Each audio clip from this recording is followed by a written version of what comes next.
Okay चलो start करते हैं कॉन्स्ट्रक्ट करना अच्छे तरीके से, ध्यान देना। So good morning everyone.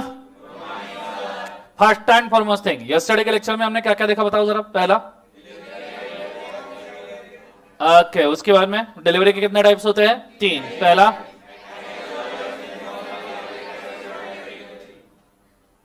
इतना पढ़ के आ गए, चलो वेरी गुड, नाइस नाइस, सुन के बहुत अच्छा लगा। ऐसे ऐसे दिल गदगद हो गया मेरा, गार्डन गार्डन हो गया। ठीक है, उसके बाद अगला वाला document of title and document showing title. Document of title क्या होता है?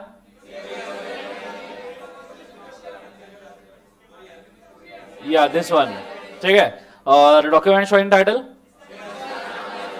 शेयर सर्टिफिकेट वगैरह, हाँ है ना। फिर उसके बाद हमने क्या देखा था? Furniture mercantile agent. Mercantile agent हमने ब्रीफ में देखा था, बिकॉज वो अभी अपने को अप्लीकेबल है क्या?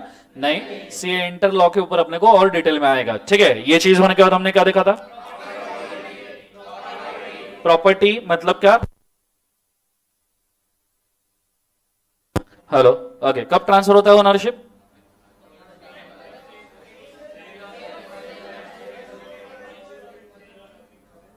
सेल ऑफ गुड्स के केस में आपका ट्रांसफर हो जाएगा कब लिखवा? जो से प्रॉपर्टी। उसके बाद में इंसॉल्वेंसी, यस ना। तो क्या insolvent person capable of contracting होता है? होता है नहीं होता है? What is definition of insolvency? Liability more than assets and unable to pay its dues. कुछ याद आया सबको? हाँ है ना। फिर उसके बाद क्या देखा था? Contract of sale. Contract of sale में कितनी चीजें होती है? 2, actual sale and agreement to sale. फिर हमने एक्चुअल सेल और एग्रीमेंट टू सेल का डिफरेंस देखा था, याद है सबको? हाँ है ना। और फिर हमने हायर परचेज और सेल का डिफरेंस देखा था। आइडिया क्लियर है पक्का? हाँ है ना। चलो आज मैं बढ़ रहा हूं आगे, मुझे अगला वाला कंटेंट चाहिए। Today we are going for sale and bailment. अब जिनको बाइलमेंट नहीं पता उनको मैं थोड़ा सा एग्जांपल दे दूं बाइलमेंट का। क्या डेफिनेशन है बाइलमेंट का? मैंने पढ़ाया था ना कॉन्ट्रैक्ट में, बताओ क्या है?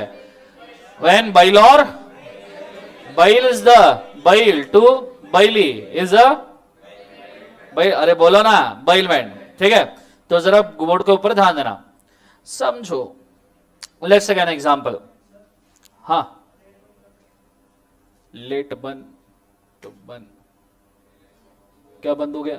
सॉरी, हाँ ठीक है, दिश रहा सबको? दिशा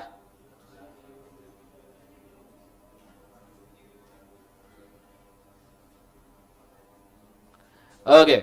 सो एग्जांपल लेते हैं, बहुत अच्छे तरीके से ध्यान देना। समझो तैमूर ने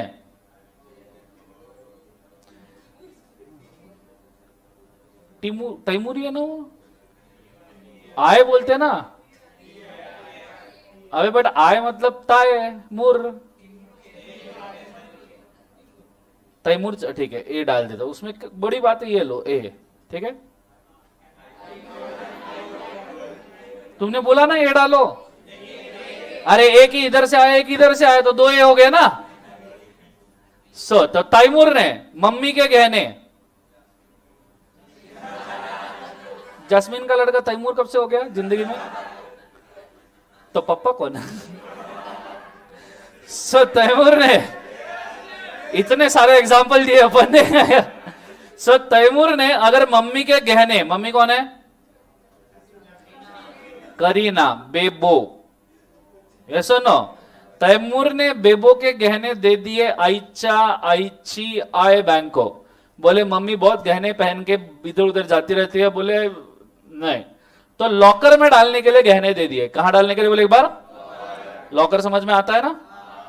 लॉकर में डालने के लिए गहने दे दिए। अब मुझे एक बात बताओ, तैमूर ने आईसीआईसीआई बैंक को लॉकर में डालने के लिए गहने दिए, दिस इज कॉल्ड बेलमेंट। क्या बैंक इन गहनों को लॉकर से निकाल के बेच सकता है? कल जाके अगर तुमने लॉकर में गहने रखे, परसों बैंक ने उसको निकाला और बाहर ऐसे काउंटर पे रख दिया, ए गहने ले लो, गहने ले लो, चलेगा क्या? जोर से बोलो, नहीं।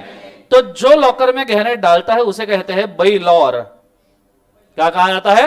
बाइलर, क्योंकि ये गुड्स को बाइल करता है। क्लियर है आंसर? और आईसीआईसीआई बैंक को कहा जाता है बाइली। क्या कहा जाता है? बाइली, क्योंकि ये गुड्स को बाइल लेता है। ठीक है, और ये जो गुड्स है इन्हें कहा जाता है बाइल। सॉरी, मैं मिस्टेक, इन्हें क्या कहा जाता है? बेल। और ये पूरे कॉन्ट्रैक्ट को क्या कहा जाता है? बेलमेंट। समझ में आ रहा है सबको? हाँ है ना? आप जब मूवी देखने जाते हो, टू व्हीलर लेके जाते हो, पार्किंग में रखते हो, बेलमेंट। समझ में आ रहा है सबको? हाँ है ना? उसके एडिशन में अगर आप देखो तो नॉर्मली आपका दोस्त आपको बोलता है, ए पेन देना, आज मैंने नहीं लाया पेन, देना एक छोटा सा, तो तुम उसको पेन देते हो। बेलमेंट।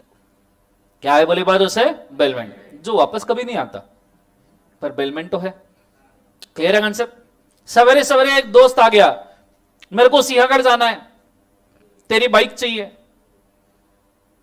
तो आप दोस्त को बाइक दे देते हो, जा ऐश कर। अकेला जा रहा है, बीच में खड़कवासला भी आता है ना, है ना? सो ऐसे सिचुएशन में उसे भी क्या कहा जाएगा? बेलमेंट। और उस बेलमेंट को कहा जाता है ग्रेचुटियस बेलमेंट। कौन सा बेलमेंट बोले एक बार? ग्रेचुटियस। कंसेप्ट समझ में आ रहा है सबको? हाँ है ना? जोर से बोलो सर ना। यहां तक आइडिया क्लियर है? एग्जैक्टली। अब ये अगर हम बेलमेंट बोलते हैं तो ऐसे सिचुएशन में बहुत अच्छे तरीके से ध्यान देना, what is difference between bailment and sale? So, where under a contract of sale, the property in the goods is transferred from seller to the buyer, the contract is called as क्या लिख बाद उसे? Sell. जब property मतलब ownership, property मतलब क्या लिख बाद उसे? ओनरशिप, ये ट्रांसफर हो गया, उसे हम कहते हैं सेल। मुझे एक बात बताओ, बैंक में लॉकर में गहने रखने से क्या बैंक गहनों की ओनर हो जाती है? तो इसलिए bailment is a delivery of the goods for some specific purpose under a contract on a condition that same goods are to be returned to the bailor or are to be disposed of according to the directions of the क्या बोले बात उसे? bailor. Disposed of according to the directions of the bailor. Disposed of मतलब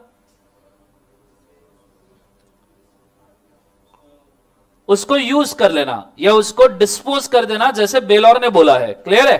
for example यहां पे तैमूर ने mummy के गहने दे दिया आईसीआईसीआई बैंक को, तैमूर का और मम्मी का झगड़ा हो गया, ठीक है? तो तैमूर को गुस्सा आ गया, बैंक को फोन किया, जा बोले गहने बेच दे। कंसेप्ट समझ में आ रहा है सबको? हाँ है ना? तो ऐसे सिचुएशन में अकॉर्डिंग टू बेलौर वो क्या हो जाएंगे बोले एक बार उसे? Disposed of. कंसेप्ट समझ में आया?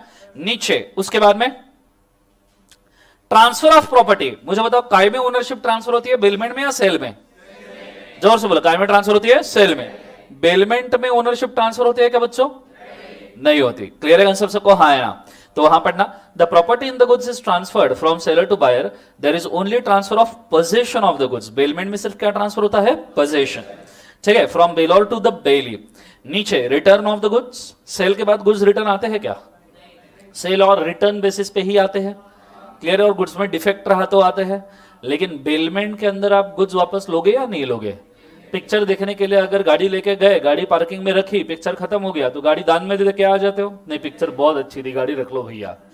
ऐसा होता है क्या बोले बाजू से? नहीं। नीचे consideration. The consideration is the price in the terms of क्या बोले बाजू से? मनी।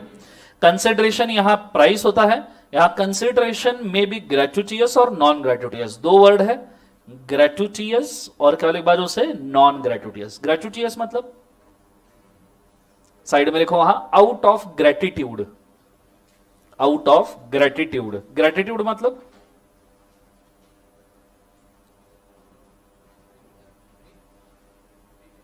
दोस्त को पेन देते हो तो बदले में पैसे मांगते हो क्या? दोस्त ने बोला पेन देना, 20 रुपए ला पहले, क्या ऐसा करते हो? नहीं। तो ऐसे सिचुएशन में आपने दोस्त को पेन खुशी से दिया, मन मर्जी से दिया, ठीक है, यूज करने के लिए। डूबते जाओ, जरा पढ़ा रहा हूं तो शाहरुख खान जैसे एंट्री मारना जरूरी है क्या? रुको बाहर 2 मिनट के लिए। ओके, सो दोस्त को पेन मांगा तो दोस्त ने आपको पेन दिया, तुमने दोस्त को पेन दिया तो बदले में पैसे मांगते हो क्या बोली बात से? नहीं। कंसेप्ट समझ में आ रहा है सबको? हाँ है ना? जोर से बोलो सर ना। इसे क्या कहते हैं? Gratuitous. Out of gratitude, out of love and affection, जिसके अंदर आप कोई भी चीज चार्ज करते हो क्या? नहीं। कंसेप्ट समझ में आया सबको? हाँ है ना? कई बार आपने देखना कि आप कुरियर मंगवाते हो, मिंत्रा से ऑर्डर करते हो ना, सेल शुरू होता है 50% ऑफ, हाँ है ना? तो आप कुरियर मंगवाते हो, वो कुरियर आके कुरियर वाला एक तो वॉचमैन के पास नहीं तो आपके नेबर के पास छोड़ के जाता है, छोड़ता है नहीं छोड़ता है, तो वो भी तो बेलमेंट हुआ। क्या नेबर इमीडिएटली कपड़े निकाल के पहन लेता है? जब तुम आते हो कैसे दिख रहा हूं? कंसेप्ट समझ में आ रहा है सबको? हाँ है ना? तो ऐसे सिचुएशन में उसको भी क्या कहा जाता है बोले एक बार उसे? बेलमेंट। क्लियर है? That is gratuitous. क्लियर है कंसेप्ट सबको? हाँ है ना? आ जाओ बड़ा अंदर। भाग गए क्या?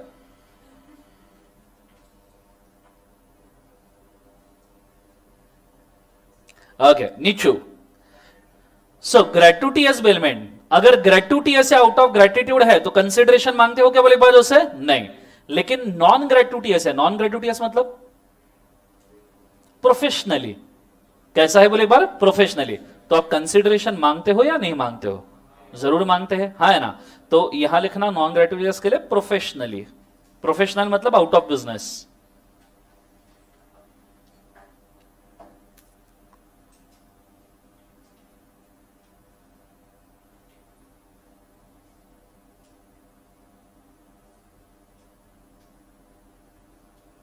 समझ में आया? तो ये डिफरेंस है आपका काय का बोले एक बार उससे? बेलमेंट। और काय का बोले एक बार उससे? सेल। तो एक बार डिफरेंस वापस से देख लो। इंपॉर्टेंट डिफरेंस है, जितने भी डिफरेंसेस कल से हमने आज तक देखे हैं तीनों को स्टार मार्क करके रखो, काफी काम के है। सेल ऑफ गुड्स एक्ट में कई बार इनको पूछा गया है। क्लियर है आंसर? तो स्टार मार्क करके रखना।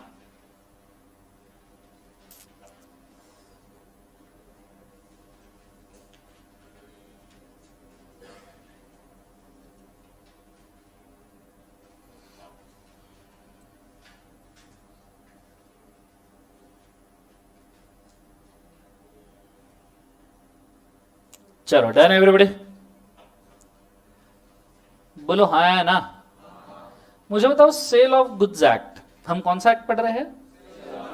SOGA, सो जा। यस और no? Let's take an example. ठीक है?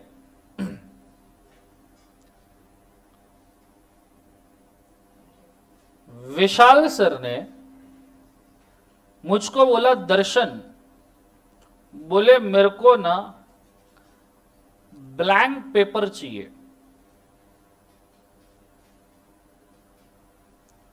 100 बॉक्सेस।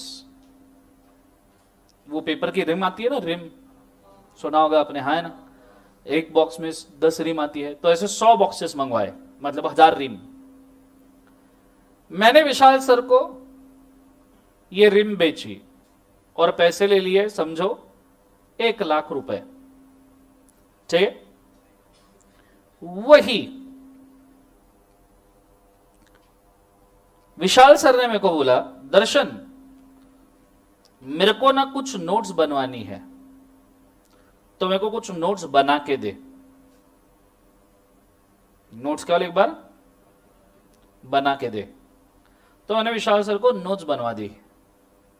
मुझे एक बार बताओ, दोनों contract sale of goods act में कवर होंगे?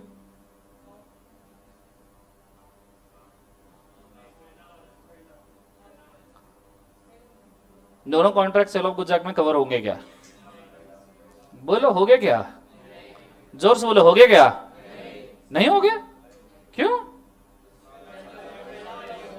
पहला वाला कॉन्ट्रैक्ट सिर्फ क्या का है बोले एक बार जो से? गुड्स। तो सेल ऑफ गुड्स एक्ट में या कॉन्ट्रैक्ट ऑफ सेल के लिए गुड्स होना जरूरी है।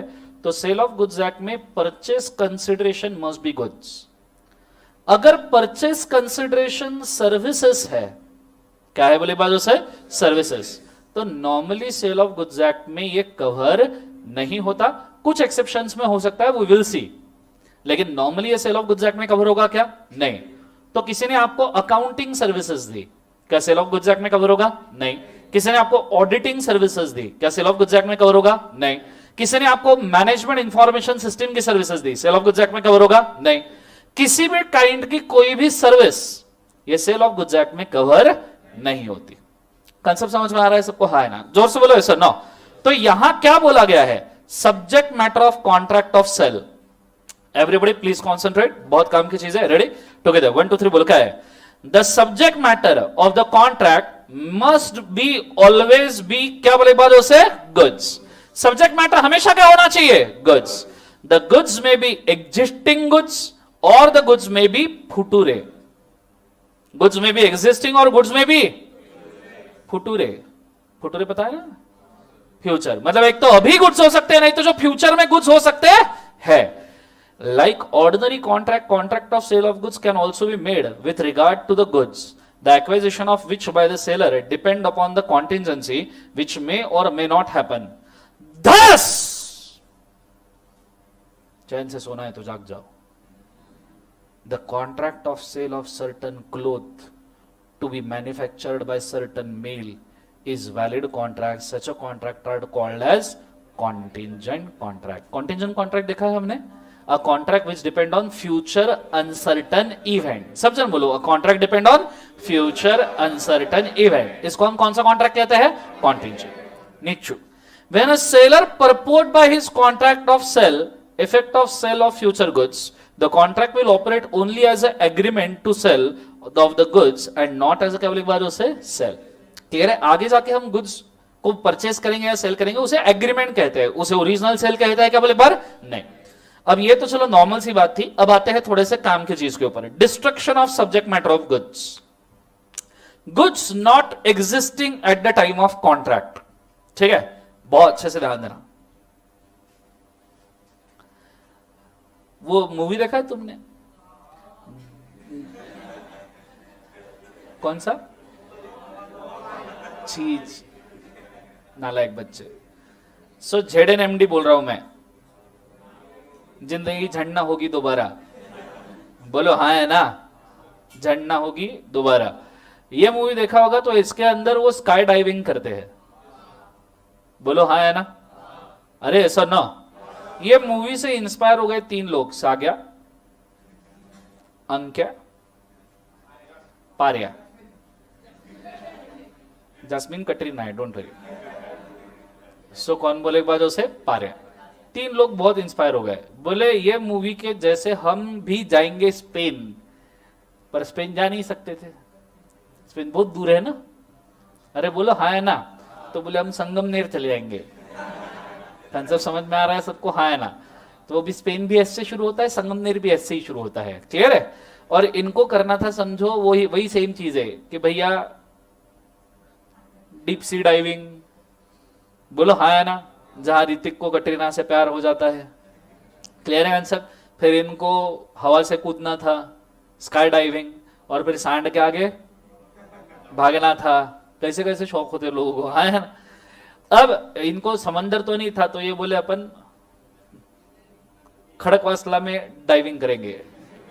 ठीक है, स्काई डाइविंग के लिए चले गए लोनावला. ठीक है, और सांडों के सामने भागने के लिए चले गए संगमनेर.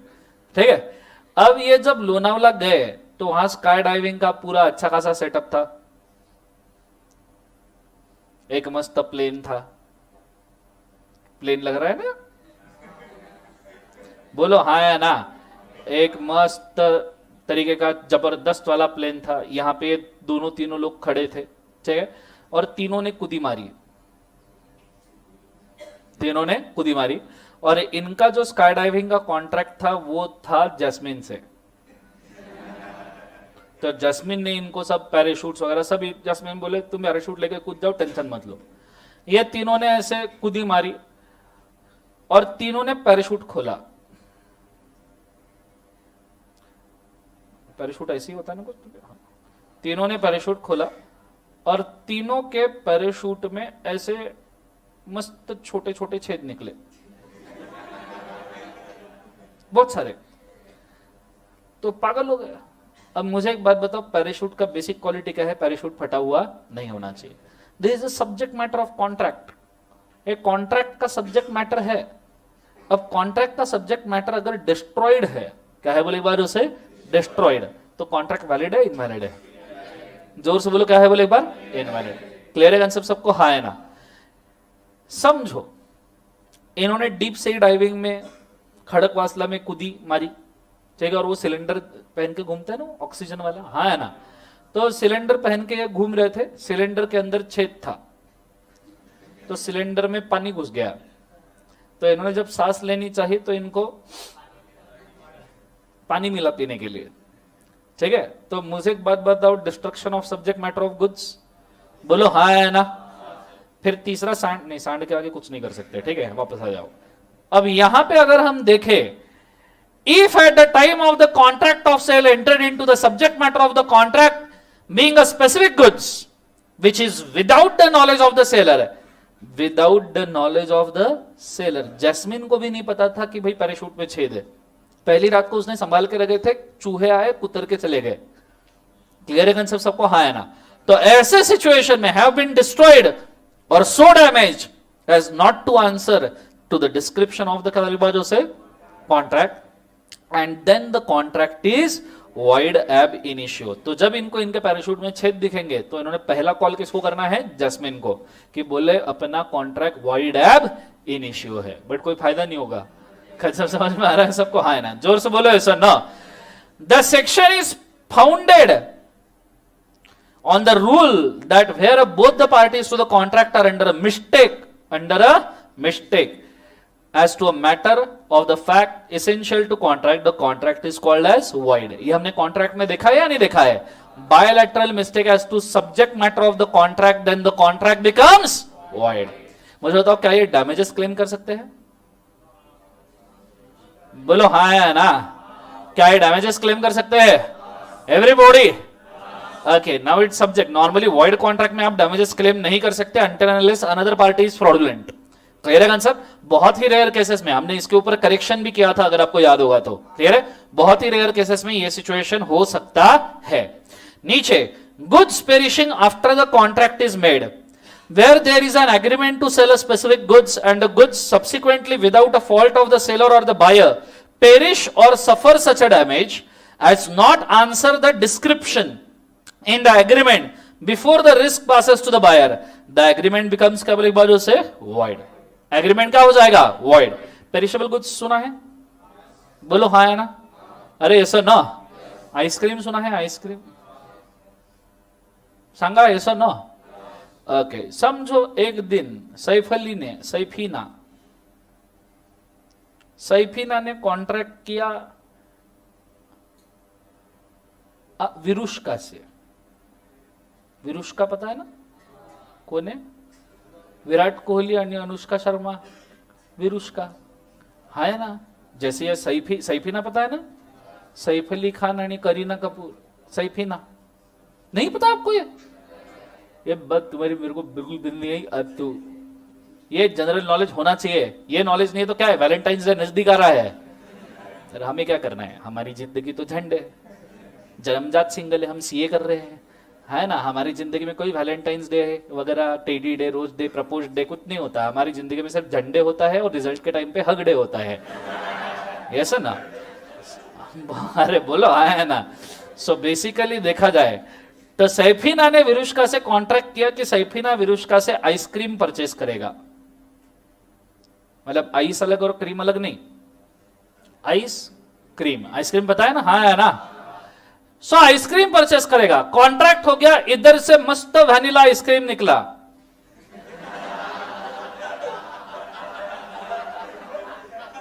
क्या हुआ? क्यों हंस रहे हो? अरे क्यों हंस क्यों रहे हो?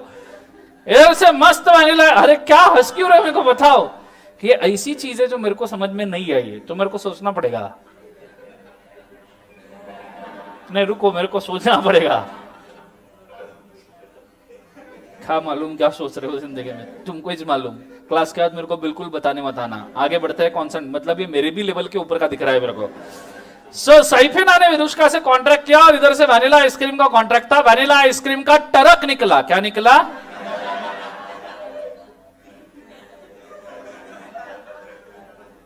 मेरे को आइसक्रीम का फ्लेवर चेंज करना चाहिए सर। Pineapple ice cream. कैसे निकम्मे नलायक लोग है ना। इधर से आइसक्रीम का टरक निकला। क्या निकला? टरक पता है ना? सो आइसक्रीम का टरक निकला। जब निकला था तो विरुष्का ने यह केयर नहीं लिया। नॉर्मली आइसक्रीम ट्रांसपोर्ट करते हैं तो भैया कोल्ड स्टोरेज में ट्रांसपोर्ट करते हैं, बोलो हाँ है ना? गलती से विरुष्का ने कोल्ड स्टोरेज नहीं लगाया, ठीक है, और नॉर्मल ट्रक के अंदर आइसक्रीम ट्रांसपोर्ट करना शुरू कर दिया। जब निकला तब आइसक्रीम था, जब पहुंचा तो खीर हो गई। बोलो हाँ है ना? क्या ऐसा वाला कॉन्ट्रैक्ट आप करना चाहोगे? गुड्स पेरिश हो गए। गुड्स क्या हो गए बोले एक बार? पेरिश। चीज खाए हो? चीज डोमिनोज चीज बस पिज्जा खाए हो? डोमिनोज का चीज बस पिज्जा पहले 1 घंटे में ही अच्छा लगता है, हाँ मतलब खाया है बाद में, 1 घंटे बाद या 2 घंटे बाद अगर आप उसको शाम को भी खाने की कोशिश करो ना, ठंडा पिज्जा एकदम ऐसे लगेगा, तुम जाने दो आगे। सो मत खाना, ठीक है, लेट्स गो। सो बेसिकली देखा जाए तो गुड्स क्या हो गए बोले एक बार से पेरिश हो गए, तो ऐसे सिचुएशन में कॉन्ट्रैक्ट क्या हो जाएगा बोले एक बार से वाइड। लेकिन अगर हम जो समझो अगर तुम्हारा कॉन्ट्रैक्ट पेरिश्ड गुड्स का ही है, जब ट्रक भेजा तो अंगूर थे, जब पहुंचा तो सड़ गए, और तुमको बनानी थी वाइन। वाइन पता है ना, बोलो हाँ है ना, फिर तो सही तरीके से गुड्स पहुंचे हैं, बोलो हाँ है ना। सो पेरिश्ड गुड के कॉन्ट्रैक्ट में ये वैलिड रहेगा, पर अगर नॉर्मल गुड्स का कॉन्ट्रैक्ट हो तो कॉन्ट्रैक्ट का हो जाएगा बोले एक बार से वाइड। कंसेप्ट समझ में आ रहा है सबको, हाँ है ना, जोर से बोलो ऐसा ना, ये चीज को अच्छे तरीके से याद रखना। तो इन्होंने यहां पे यही बताने की कोशिश की है तुमको, जो तुम समझने की कोशिश नहीं कर रहे, कुछ और ही समझ रहे हो तुम। It may be noted that this would apply only if the risk had not passed to the buyer. Generally speaking, risk passes with the property. That is, when the property of the goods sold had passes to buyer, there the buyer bears the risk subsequent to destruction or damage of the क्या से goods. जैसे आपने देखा होगा paper fry, paper fry सुना है, furniture वाली side, urban ladder, paper fry, ये फर्नीचर अगर आप परचेस करते हो तो वो ट्रांसपोर्ट करके आपके घर पे फर्नीचर भेजते हैं। समझ में आ रहा है? तुमने फर्नीचर ऑर्डर किया, तुमने ऑर्डर किया था डबल बेड, आते आते सिंगल सिंगल 2 बन गए, टूट गया बीच में से। तो मुझे एक बात बताओ, ऐसे सिचुएशन में कॉन्ट्रैक्ट वैलिड रहेगा वॉइड रहेगा? क्योंकि गुड्स पेरिश हो गए। पेरिश का मतलब ये नहीं कि सिर्फ पेरिशेबल गुड्स पेरिश हो सकते हैं, पेरिश का मतलब अगर ड्यूरेबल गुड्स को भी डैमेज हो गया तो भी पेरिश हो गए। फॉर एग्जाम्पल तुमने टीवी ऑर्डर किया, ठीक है, और जब गुड्स आ रहे थे तो टीवी बीच में फूट गया, तो क्या कॉन्ट्रैक्ट वैलिड है वॉइड है? वॉइड है। समझ में आ रहा है सबको, हाँ है ना, आइडिया क्लियर है मैं क्या कह रहा हूं? तुमने लैपटॉप बुलाया था, लैपटॉप आया और तुमने देखा कि उसकी स्क्रीन डिटैच हो रही है, पर तुमने डिटैचेबल स्क्रीन वाला लैपटॉप नहीं ऑर्डर किया था, टाइम पे पता चला रही डिटैच हो गई, तो मुझे एक बात बताओ, कॉन्ट्रैक्ट वैलिड है वॉइड है? कंसेप्ट समझ में आ रहा है सबको, हाँ है ना? तो वहां लिख कर को, perish does not mean only perishable goods, perish does not mean only perishable goods, it's means, perish does not mean only perishable goods, it means, perish does not means perishable goods, it means durable goods which are damaged also. It means durable goods which are damaged also.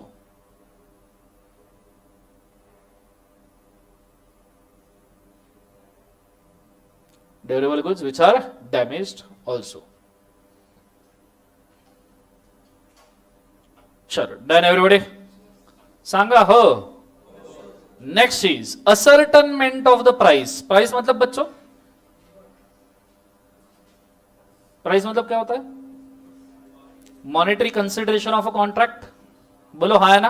तो लिख के रखो side में, monetary consideration of contract is price. आज day कौन सा है?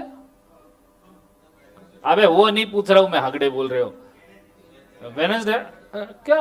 आज मौसम बड़ा बेईमान लग रहा है मेरे को, ऐसे 2-3 लोग डोल रहे, 2-3 सस्ते नशे करके बैठे हैं। हाँ क्या कुछ सवेरे क्लास हुआ था क्या तुम्हारा? कोई नहीं, सवेरे से ही नशा करके आए हो? हाँ ना, लॉ की टेस्ट है, वो तो कल थी, आज तुम्हारी 50% सिलेबस की है, जिसके अंदर क्या क्या है? कॉन्ट्रैक्ट एक्ट और, अरे वाह,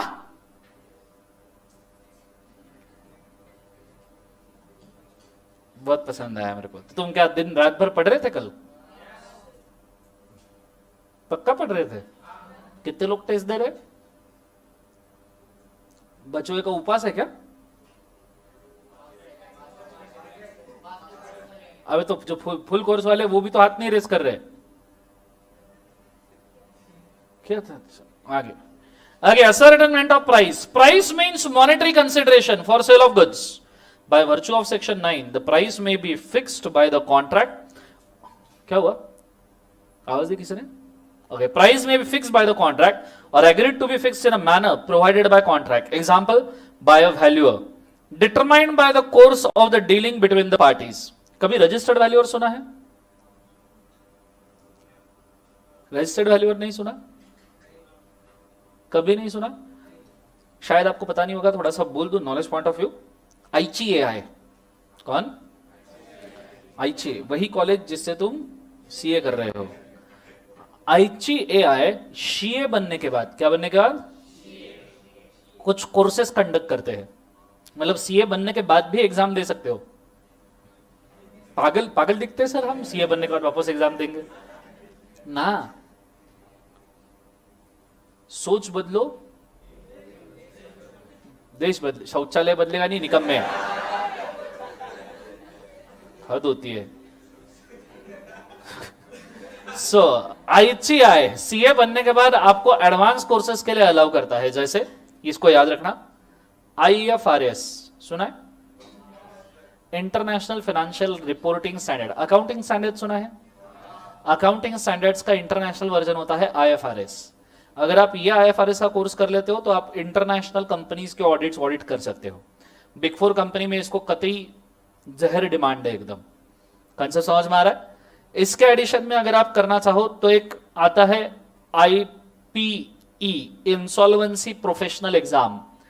मतलब कंपनी चलती है तो सीए मदद करता है. ये एग्जाम उसके लिए होती है जब कंपनी का वाइंडिंग अप होता है और आपको बुलाया जाता है कि इस कंपनी को बंद करवा दो. पर उस केस में आपको अच्छा खासा तगड़ा रिम्यूनरेशन मिल सकता है. मतलब जितने बड़ी कंपनी आपने वाइंड अप की उसका 1% to 2% ये आपको कमीशन मिलता है. बस 1% 2%. व्हाट इफ कंपनी 200 करोड़ की है?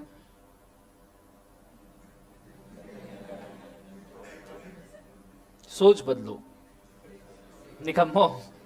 सो ये चीज को याद रखना. तो इंसॉल्वेंसी प्रोफेशनल एग्जाम, इसके ऊपर होती है RV exam, registered valuer exam. Chartered accountant को कुछ बेसिक और पढ़ाई करनी पड़ती है जिसके थ्रू वो किसी भी मूवेबल इमूवेबल प्रॉपर्टी के वैल्यूएशंस करवा के रिपोर्टिंग दे सकता है कि ये वाले स्टेट की वैल्यू इतनी है. वैसे भी हम ही सर्टिफाई करने वाले लोग होते हैं, तो हमने अगर सर्टिफाई कर दिया कि ये बिल्डिंग वैल्यू भैया 4 करोड़ है तो 4 करोड़ है. इसे कहते हैं रजिस्टर्ड वैल्यूअर एग्जाम. तो बेसिकली आपकी नॉर्मली प्राइस कहां डिसाइड होगी बोले एक बार? रजिस्टर्ड वैल्यूअर के थ्रू. किसके वैल्यूअर के थ्रू बोले एक बार? Registered valuer. Registered valuer is responsible for the purpose of deciding the price in very few cases. Clear है? आप बैंक लोन लेते हो, होम लोन लेते हो, पता है होम लोन? आप होम लोन तब तक नहीं ले सकते जब तक बैंक आपके प्रॉपर्टी का वैल्यूएशन नहीं करती. एक बार जो बैंक ने आपके प्रॉपर्टी का वैल्यूएशन कर दिया फिर ही बैंक आपको लोन देती है, वो भी उतना जितना प्रॉपर्टी का 80% होता है. बैंक कभी भी आपको आपके प्रॉपर्टी का 100% लोन नहीं देगी. मैक्सिमम अगर देगी तो 80%, क्योंकि अगर प्रॉपर्टी की वैल्यू कम भी हो जाए तो भी आप उसको बेच के रिकवर की जा सके. कंसेप्ट समझ में आ रहा है सबको? हाँ है ना? जोर से बोलो सर ना. तो प्राइस नॉर्मली कौन डिसाइड करता है बोले एक बार? एक तो फिक्स बाय द कॉन्ट्रैक्ट या वैल्यूअर से पूछो, या determined by the course of dealing between the parties. अड़तिया सुना है? अड़तिया, अड़तिया नहीं सुना?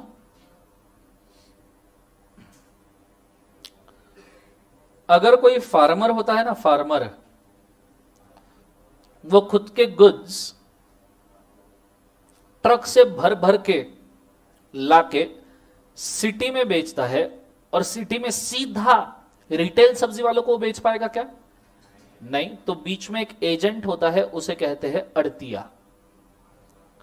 समझ में आ रहा है? अब बेसिकली ये एजेंट फिर उन गुड्स को रिटेल भाव में सब्जी वालों को बेचता है. कल से समझ में आ रहा है सबको? हाँ है ना? जोर से बोलो ऐसा ना. आपको पता है अगर आप कभी मार्केट यार्ड चले जाओ, पूना में मार्केट यार्ड वाला एरिया, सवेरे 4 बजे वहां पे आपको इतने सब्जी मंडी के ट्रक्स आए हुए दिखेंगे. पूरे पूना की सब्जी वहां से ट्रांसफर होती है, पूरे पूना की. ठीक है? कहां कहां? औंध, पाषाण, बानेर, निगड़ी वगैरह सब एरिया में कॉर्नर कॉर्नर तक के हर सब्जी वहां से डिस्ट्रीब्यूट होती है. सवेरे 4 बजे वहां कम से कम 20 से 50 ट्रक खड़े हो सकते हैं, डिपेंडिंग ऑन कौन सा डे है. अगर शुक्रवार है या गुरुवार है तो कम से कम 40 से 50 ट्रक आप फिक्स कर लेना. और टनों टनों से भर भर के सब्जी मंडी का माल आता है. कंसेप्ट समझ में आ रहा है सबको? हाँ है ना? और आपको शायद नहीं पता होगा, जब ये ट्रक पहुंचते हैं ना उस वक्त उस सब्जी की प्राइस डिसाइड होती है। मतलब फार्मर ट्रक लेके आया और प्राइस सब्जी की वहां डिसाइड हुई और उसको लगा कि ये प्राइस कम है, तो फार्मर कुछ कर नहीं सकता, उसको वहीं पे ट्रक छोड़ के वापस जाना पड़ेगा, क्योंकि पूरा ट्रक तो वापस ले नहीं जा सकता और गुड्स है पेरिशेबल। क्लियर है कंसेप्ट? तो वहां बैठ के ट्रक की प्राइस डिसाइड होती है, वहां बोली लगती है कि ये ट्रक कितने में, वो ट्रक कितने में, ऐसा ऐसा ऐसा, और फिर वो चीज खरीद के रिटेलर्स को दी जाती है। This is a course of dealing वाला प्राइस। ये कौन सा प्राइस है बोले एक बार? कोर्स ऑफ डीलिंग वाला। रेलवे से गए हो कभी? रेलवे में बहुत सारे लोग बहुत कुछ भूल जाते हैं, कभी सामान भूल जाते हैं, कभी लैपटॉप भूल जाते हैं, कभी बॉटल, कुछ भी भूल सकते हैं। ये पूरा सामान रेलवे जमा करती है और इसको ऑक्शन करती है। ये ऐसे एक ऑक्शन के अंदर मैंने विजिट किया था, वहां ऑक्शन करवाने वाला भी एक ही होता है और जो ऑक्शन के अंदर खरीदने वाले होते हैं वो फिक्स ही लोग होते हैं। मतलब रेलवे वालों को घूस बिठाते हैं। मतलब मैं इस हिसाब से गया था कि भाई एक आध मस्त लैपटॉप ले लूंगा। मैंने सुना था 5-6 हजार में वहां पे 50-60 हजार का आराम से लैपटॉप मिल जाएगा। तो अपन भाई चले गए, बोला हाँ लेके आते एक आधा, गेम वेम खेलने के लिए काम में आएगा करके, हाँ ना। तो मैं चला गया लैपटॉप लेने के लिए वहां पे, और फिर जैसे ही उनका ऑक्शन था, न्यूज़पेपर में एडवर्टीजमेंट आता है नॉर्मली इसका, बहुत एकदम छोटा सा कि किसी को ना दिखे ऐसा, ठीक है। तो मैं वहां पे चला गया, वहां पे सब लोग ऐसे चेयर वेयर के ऊपर बैठे हुए थे। एक बाबू था, खाकी कपड़े पहने थे, उसने पूरा सामान लाया। वो बोले ये बेचना है लैपटॉप, बोली लगाओ। एक ने लगाई 2000, एक ने लगाई 4000, मैंने हाथ रेस किया, बोला 7000। उसने ऐसे मेरी तरफ गुस्से से देखा, मैं बोला क्या हो गया? फिर उसने मेरी तरफ गुस्से से देखा और बोले 4000 किसने बोला? तो जिसने 4000 बोला उसको उसने बेच दिया।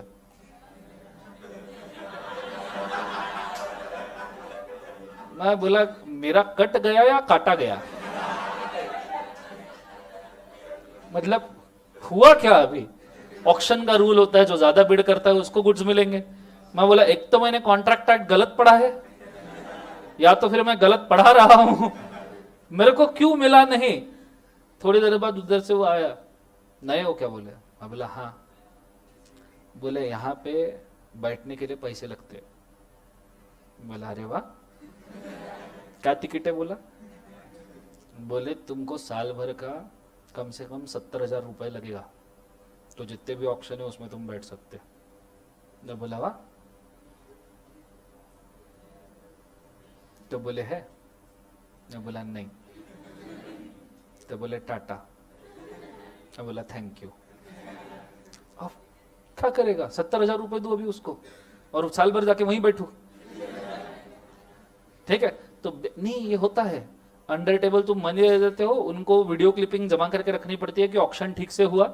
उसके वीडियो क्लिपिंग के अंदर ये आया कि मैंने 7,000 का बिड प्लेस किया, उसने वो वीडियो डिलीट किया, वापस से बिड लेने की कोशिश की फिर, और फिर वो वीडियो उनको रिपोर्ट करना पड़ता है उनके साथ लोगों को। समझ में आ रहा है? ऐसी चीजें होती है।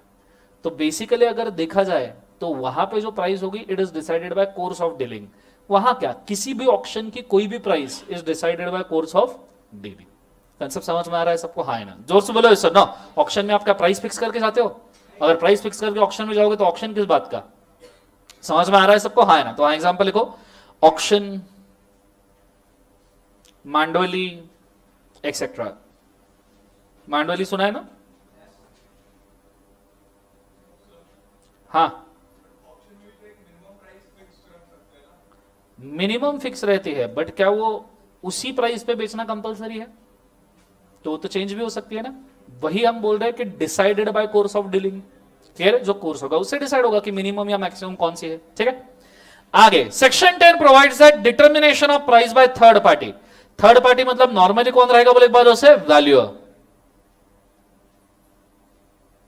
ठीक है। सेकेंड हैंड गाड़ियों का मार्केट सुना है आपने? नॉर्मली आपने घर किसी घर पे अगर ऐसा हुआ होगा, अगर आप सेकंड हैंड कार परचेस करने जाते हो तो ऐसे केस में पप्पा एक मैकेनिक को लेके आते हैं। यह नॉर्मल सी बात है कि मैकेनिक को लेके आएंगे, मैकेनिक को पूरी गाड़ी दिखाएंगे, फिर वो मैकेनिक बोलेगा ये इसको 4-5 लाख में ले लो, तो जाके हम गाड़ी ले लेंगे।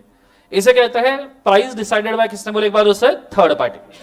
Where there is an agreement to sell the goods on the term that the price has to be fixed by the third party and he either does not or cannot make such valuation, the agreement will be क्या बोले एक बार उसे void. अगर उसने valuation नहीं किया, ही cannot make a valuation, अगर वो थर्ड पार्टी वैल्यूएशन कर नहीं पाया तो एग्रीमेंट क्या हो जाएगा बोले एक बार उसे void. In the case third party is prevented by the default of either party from fixing the price, मतलब दोनों पार्टी में से किसी ने डिफॉल्ट कर दिया, गुड्स चेक ही नहीं करने दिए। मेरे को होम लोन चाहिए था, बैंक वालों ने वैल्यूअर भेजा, मैंने उसको घर पे बुलाया, समोसा पानी पूरी सब खिलाया, मैं बोला जाओ हो गया, और उसको घर दिखाया ही नहीं पूरा का पूरा, तो ऐसे केसेस में इट्स माय डिफॉल्ट। तो जो होम लोन वाला एग्रीमेंट है वो क्या हो जाएगा बोले एक बार उसे वॉइड। नीचे however the buyer who has received and appropriated the goods must pay a reasonable price for them in any eventuality, मतलब अगर आपको गुड्स मिले हैं, बायर को क्या मिले हैं बोले एक बार उसे गुड्स, तो बायर ने पूरी प्राइस पे करना जरूरी है जो डिसाइड होगी। तो वहां लिख कर रखो, buyer should pay entire price, buyer should pay entire price if he has received the goods for the purpose of use,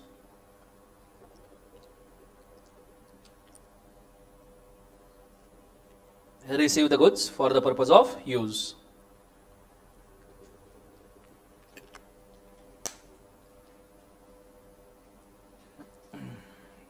okay, अगला है स्टिपुलेशन ऑफ टाइम। ये तो हमने ऑलरेडी पढ़ा हुआ है कॉन्ट्रैक्ट एक्ट में, एक बार इसके लिए मैं वापस डायग्राम बना दूं। मुझे बता कॉन्ट्रैक्ट कितने टाइम में एग्जीक्यूट करना चाहिए, जोर से बोलो, कितने समय में एग्जीक्यूट करना चाहिए, लेकिन रीजनेबल टाइम कब, अगर कॉन्ट्रैक्ट में टाइम स्पेसिफाइड है, इफ द टाइम इज क्या बोले एक बार उसे स्पेसिफाइड, इन काय में बोले एक बार उसे कॉन्ट्रैक्ट, तो कॉन्ट्रैक्ट का रीजनेबल समय में एग्जीक्यूट करना चाहिए स्पेसिफाइड समय में, जोर से बोलो कितने समय में एग्जीक्यूट करना चाहिए, specified, then execute in specified time. लेकिन अगर कॉन्ट्रैक्ट के अंदर समय नहीं दिया है, इफ नॉट, तो कॉन्ट्रैक्ट कितने समय में करना चाहिए, देन एग्जीक्यूट अ कॉन्ट्रैक्ट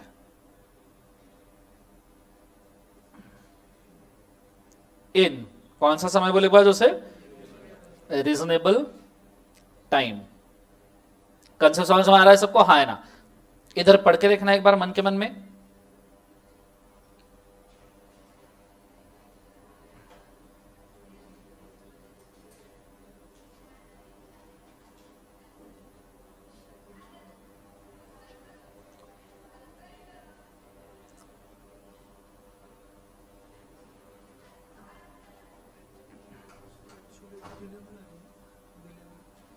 बाहर जा,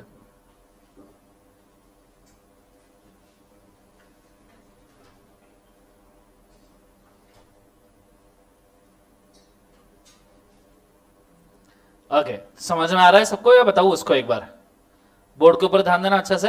as regard time for the payment of the price unless different intention appears from the terms of the contract, stipulation as regard this is not deemed to be essence of the contract of the sale. ठीक है, unless different intention appears from the terms of the contract, stipulation in this regard is not deemed to be the essence of the contract, but delivery of the goods must be made without a delay। आपने goods देने चाहिए without the delay अगर contract हुआ है तो, whether or not such a stipulation is the essence of contract depending on the terms agreed upon। Price for the goods may be fixed by the contract or may be agreed to be fixed later or in a specific manner। Stipulation as to the time of the delivery are usually the essence of the contract। मतलब समय, कौन सा समय delivery देना चाहिए, ये normally contract का essence होता है। ठीक है, अब इसका एक छोटा सा एग्जांपल लेते हैं, बेस्ट एग्जांपल, बेस्ट बर्थडे। आजकल तो ट्रेंड है, रात को 12 बजे जिसका बर्थडे है उसको जगाना, इतना मारना कि पूरा बर्थडे के दिन वो कहां से पैदा हो गया मैं ये बोलता बोलता घूमे, है ना, ट्रेंड होता है ना। गर्ल्स हॉस्टल पे ऐसा नहीं होता, गर्ल्स बर्थडे बम्स देते गर्ल्स हॉस्टल पे, दे दे क्या है, बर्थडे बम्स बॉयज हॉस्टल पे देते हैं। हमारा बॉयज हॉस्टल था, बॉयज हॉस्टल मतलब हमारा फ्लैट था, मैं कभी हॉस्टल पे नहीं रहा, पर हमारे फ्लैट पे 8 लोग रहते थे। कितने?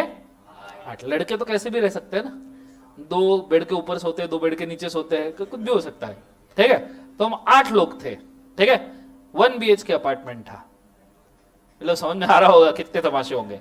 8 लोग थे, 1 BHK अपार्टमेंट था। एक जन का जिसका भी बर्थडे होता था ना, उसको सोने देते थे, फिर उसके ऊपर कंबल डालते थे, फिर लाइट बंद करते थे, धपा धप धपा धप धपा धप धपा धप, और जब लाइट ऑन करते थे तब सोए हुए रहते थे सबके सब। तो जब वो कंबल निकालता थी, वाज लाइक, समझ भी नहीं आता था बदला किससे लेगा, हाँ ना। पर उससे ज्यादा उसको दर्द होता था जो उसको लगा है उसका, ठीक है। तो ऐसे सिचुएशन में अगर बर्थडे है, अब इतना अगर हम उससे नफरत करते थे तो उतना प्यार भी करते थे, तो हम ऐसे वक्त रात को 12 बजे का केक का ऑर्डर प्लेस करते थे। काय का? केक का। अब किसी का भी बर्थडे है समझो, तुम्हारी गर्लफ्रेंड का बर्थडे है, बॉयफ्रेंड का बर्थडे है, मतलब लड़कों के लिए गर्लफ्रेंड, लड़कियों के लीगल है पर कोई बात नहीं। सो अगर तुम्हारे गर्लफ्रेंड या बॉयफ्रेंड का बर्थडे और तुम उसको बहुत शिद्दत से केक भेजना चाहते हो, वो भी रात को 12 बजे पहुंचना चाहिए, टिंग टोंग विद ऐसे एकदम लाल लाल कलर के गुलाब और एक छोटा सा टेडी जिसके ऊपर होता है टिपिकल वाला हार्ट, जिसके ऊपर लिखा रहता है आई लव यू। बोलो टिपिकल होता है ना एकदम ऐसे, पिंक कलर का केक का बॉक्स, पिंक कलर का टेडी, लाल कलर के गुलाब, जिंदगी लाल हुई रहती है ना। अब ऐसे से केस में आपने उसको भेज दिया, आपने ऑर्डर दे दिया कि भैया ये जो गुड्स है ना 12 बजे ये घर पे इस एड्रेस पे पहुंच जाने चाहिए, ठीक है। और उसने 12 बजे वो गुड्स नहीं पहुंचाया, उसने दूसरे दिन रात को 12 बजे पहुंचाया। कई बार होता है ना ऐसा, तुमने पहली बार जब रेलवे का टिकट बुकिंग किया होगा, रेलवे की टिकट बुकिंग किया है ना, उसमें 24 घंटे का समय होता है, ठीक है। तुमको अगर ट्रेन चाहिए होगी शाम को 7:30 की, तो तुमको 19:30 सिलेक्ट करना होता है। मैंने एक बार ऐसे ही कांड कर दिया, मेरे को जाना था पुणे से नागपुर, ट्रेन का बुकिंग किया, शाम की 7:30 बजे की ट्रेन। मैं पहुंचा रेलवे स्टेशन पे, दूसरे दिन मेरी क्रैश बैच थी, 1 डे रिवीजन फाइनल की। मैं पहुंचा ट्रेन स्टेशन पे, देख रहा हूं ट्रेन का नाम ही नहीं आ रहा, नाम ही नहीं आ रहा, नाम ही नहीं आ रहा। मैं गया इंक्वायरी पे, बोला पुणे नागपुर कब निकलेगी ट्रेन? बोले कौन सी पुणे नागपुर? बोला वो नहीं, क्या 7:30 बजे निकलती है? भैया वो सवेरे 7:30 बजे की थी, बोले। तब से मैंने डिसाइड कर लिया कि ट्रेन से सफर नहीं करना, नहीं तो आदमी बहुत सफर करता है। तो ऐसे सिचुएशन में तुमने डेट डाली कि भैया 14 फरवरी को रात को 12 बजे ये केक पहुंच जाना चाहिए। अब तुमने सोचा 14 फरवरी के पहले का 12 बजे, उसने सोचा 14 फरवरी के बाद का 12 बजे, कोई तो दोपहर का भी समझ सकता है, बोलो हाँ या ना। तो 14 फरवरी के दूसरे रात का 12 बजे वो मस्त लेके खड़ा हो गया वहां पे। अब मुझे एक बात बताओ, कोई फायदा जिंदगी में? उसने तो तुमको गालियां देनी है कि दिन भर में तुमने कोई विश नहीं किया उसको, हाँ या ना। वो भी बॉयफ्रेंड और गर्लफ्रेंड, BAE, निब्बा निब्बी, हाँ या ना। बोलो यस और नो। तो बेसिकली अगर देखा जाए तो ऐसे सिचुएशन में कॉन्ट्रैक्ट क्या हो जाएगा? वॉइड। क्लियर है आंसर सबको? हाँ है ना, क्लियर है। तो ये चीज को आपने अच्छे तरीके से याद रखना कि भैया हमारा जो time of delivery, it is a main essential of contract. ये क्या है बोले एक बार? Main essential. काय का बोले एक बार? कॉन्ट्रैक्ट।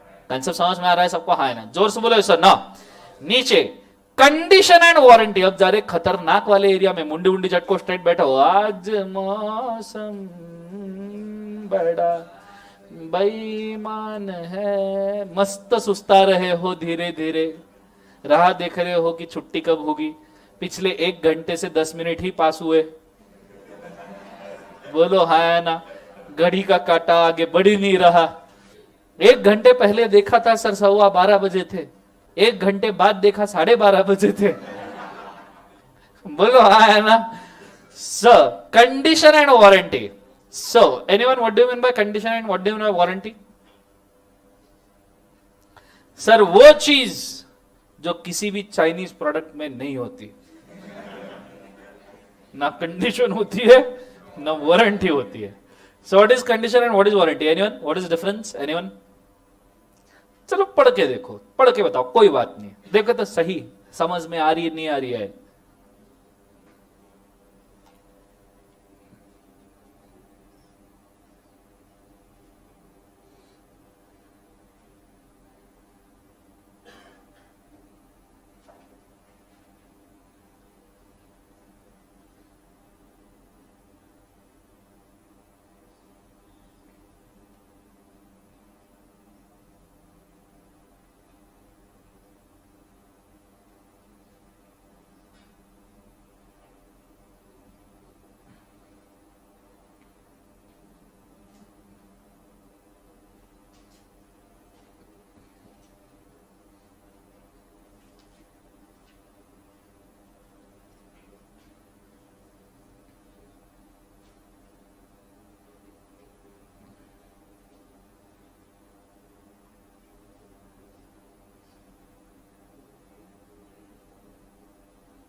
समझ में आ रहा है क्या होता है कंडीशन, क्या वारंटी होता है, बताओ.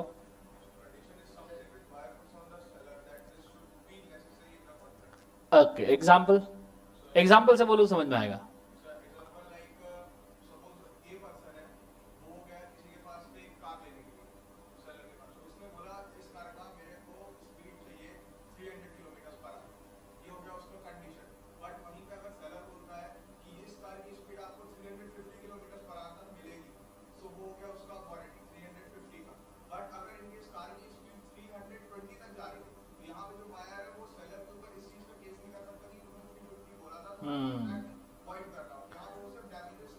क्लेम कर सकता है. गुड.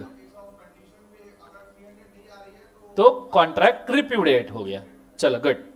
अब थोड़ा सा इसको मैं समझाऊं तो बोर्ड के ऊपर ध्यान. एग्जाम्पल तुम्हें समझ में आया नहीं आया? अच्छा एग्जाम्पल था बट बहुत अच्छे तरीके से ध्यान देना, ठीक है, कॉन्सेंट्रेट करना अच्छे से.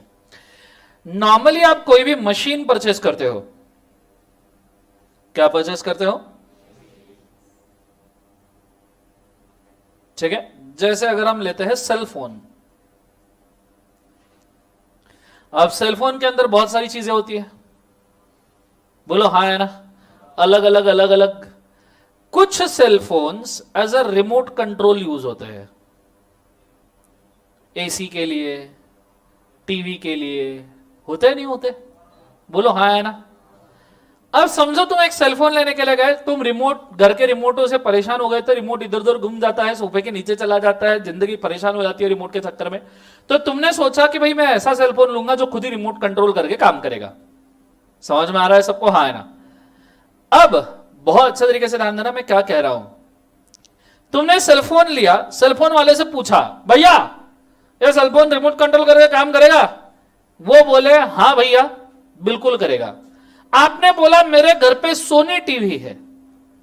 कौन सा टीवी है? सोनी. सोनी टीवी के ऊपर टाटा स्काई के कनेक्शन के ऊपर है. सोनी टीवी टाटा स्काई के सेट ऑफ बॉक्स के ऊपर ये, अब आजकल यूनिवर्सल रिमोट आते हैं, एक ही रिमोट के अंदर सब सेट ऑफ बॉक्स ये वो फलना ढकना एक साथ मैनेज हो जाएगा.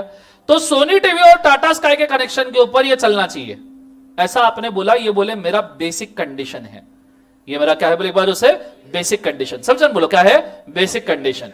उसने आपको ऊपर से बोला भैया ये सोनी टीवी टाटा स्काई क्या, तुम इसमें कोई भी टीवी ले लो, एनी टीवी, कोई भी टीवी ले लो, शाओमी का टीवी ले लो, माइक्रोमैक्स का टीवी ले लो, जो टीवी नहीं वो भी टीवी ले लो, कोई भी टीवी ले लो. आजकल आते हैं ना वो शाओमी वाऊ के, वीयू वाले, माइक्रोमैक्स के, वो विजय सेल्स का खुद का ब्रांड है वाइस, उसमें तो 20-25 हजार में 40 इंची टीवी दे देता है वो, है ना. तो सच्ची में कसम से. तो हाँ वन प्लस ने निकाला है टीवी अभी. तो तुम बोले कोई भी टीवी ले लो, एनी टीवी के ऊपर ये चलेगा. और तुम बोले कोई भी सेट ऑफ बॉक्स ले लो, एनी सेट ऑफ बॉक्स के ऊपर ये चलेगा, एनी सेट ऑफ बॉक्स के ऊपर ये चलेगा. तुम बोले सच्ची? वो बोले हाँ. बोले देख लो? बोले हाँ. तो उसने ये तुमको एडिशनल सिचुएशन दिया, ये एडिशनल सिचुएशन है। अब जरा समझना, बेसिक जो तुमने बोला कि मेरे को ये चाहिए, बेसिक वाला कि मेरे को ये चाहिए, इतना तो मुझे कम से कम एक्सपेक्टेड है इन गुड्स से, इतना कम से कम एक्सपेक्टेड है, तो क्या हो गया बोले एक बार उसे कंडीशन कि गुड्स परचेस करने का भैया ये बेसिक है, ये तो मेरे को चाहिए म्हणजे पाहिजे म्हणजे। समझ में आ रहा है सबको? हाँ है ना?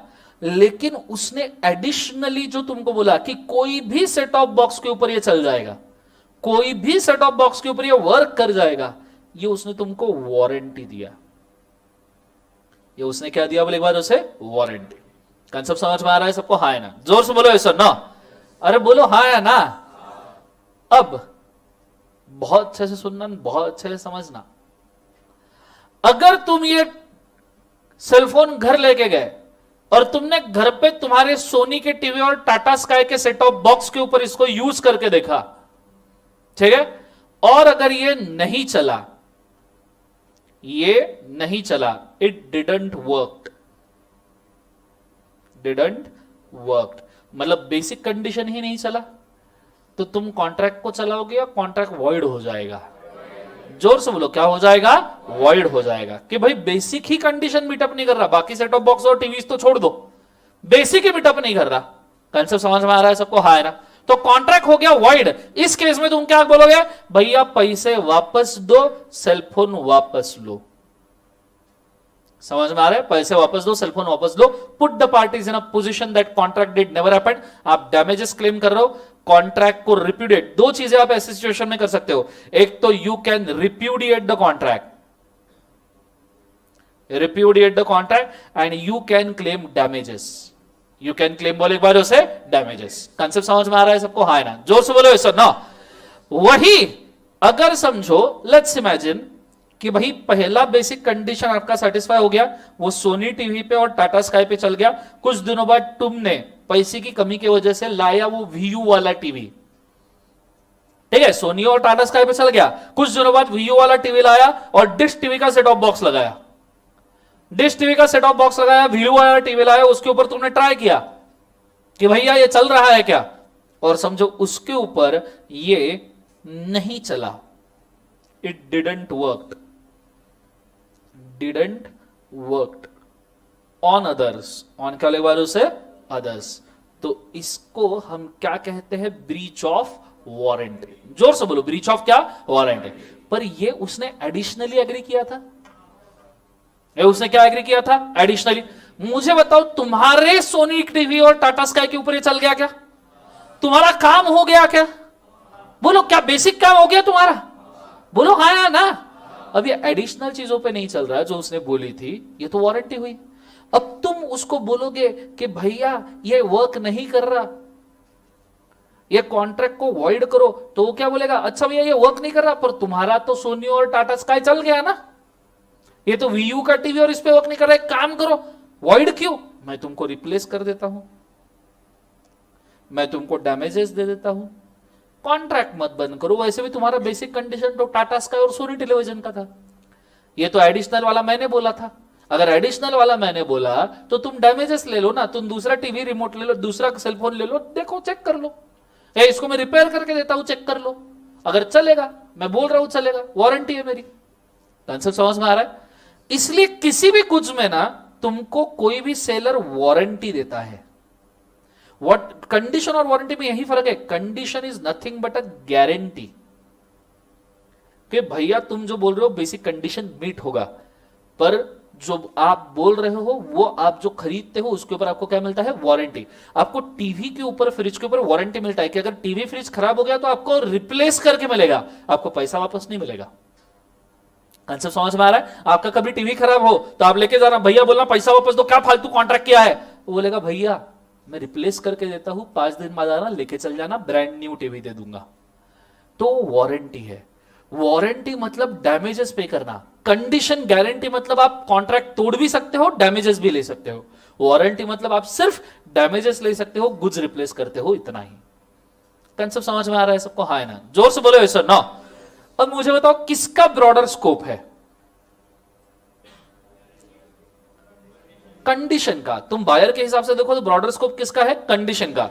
तो every condition is a breach of warranty, every condition is a breach of warranty. लेकिन तुम बायर के हिसाब से देख रहे हो इसलिए तुमको कंडीशन का ब्रॉडर स्कोप लग रहा है। एक्चुअल अगर आप सेलर के हिसाब से देखो तो warranty is a quite broader scope, warranty is a quite broader scope. Because warranty में मैंने क्या बोला, मैंने एज अ सेल्समैन क्या बोला, भैया सोनी टीवी भी चलेगा, टाटा स्काई भी चलेगा, बाकी सब भी चलेंगे।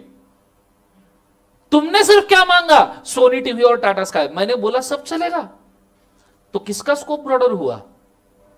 बोलो किसका स्कोप ब्रॉडर हुआ? मेरा।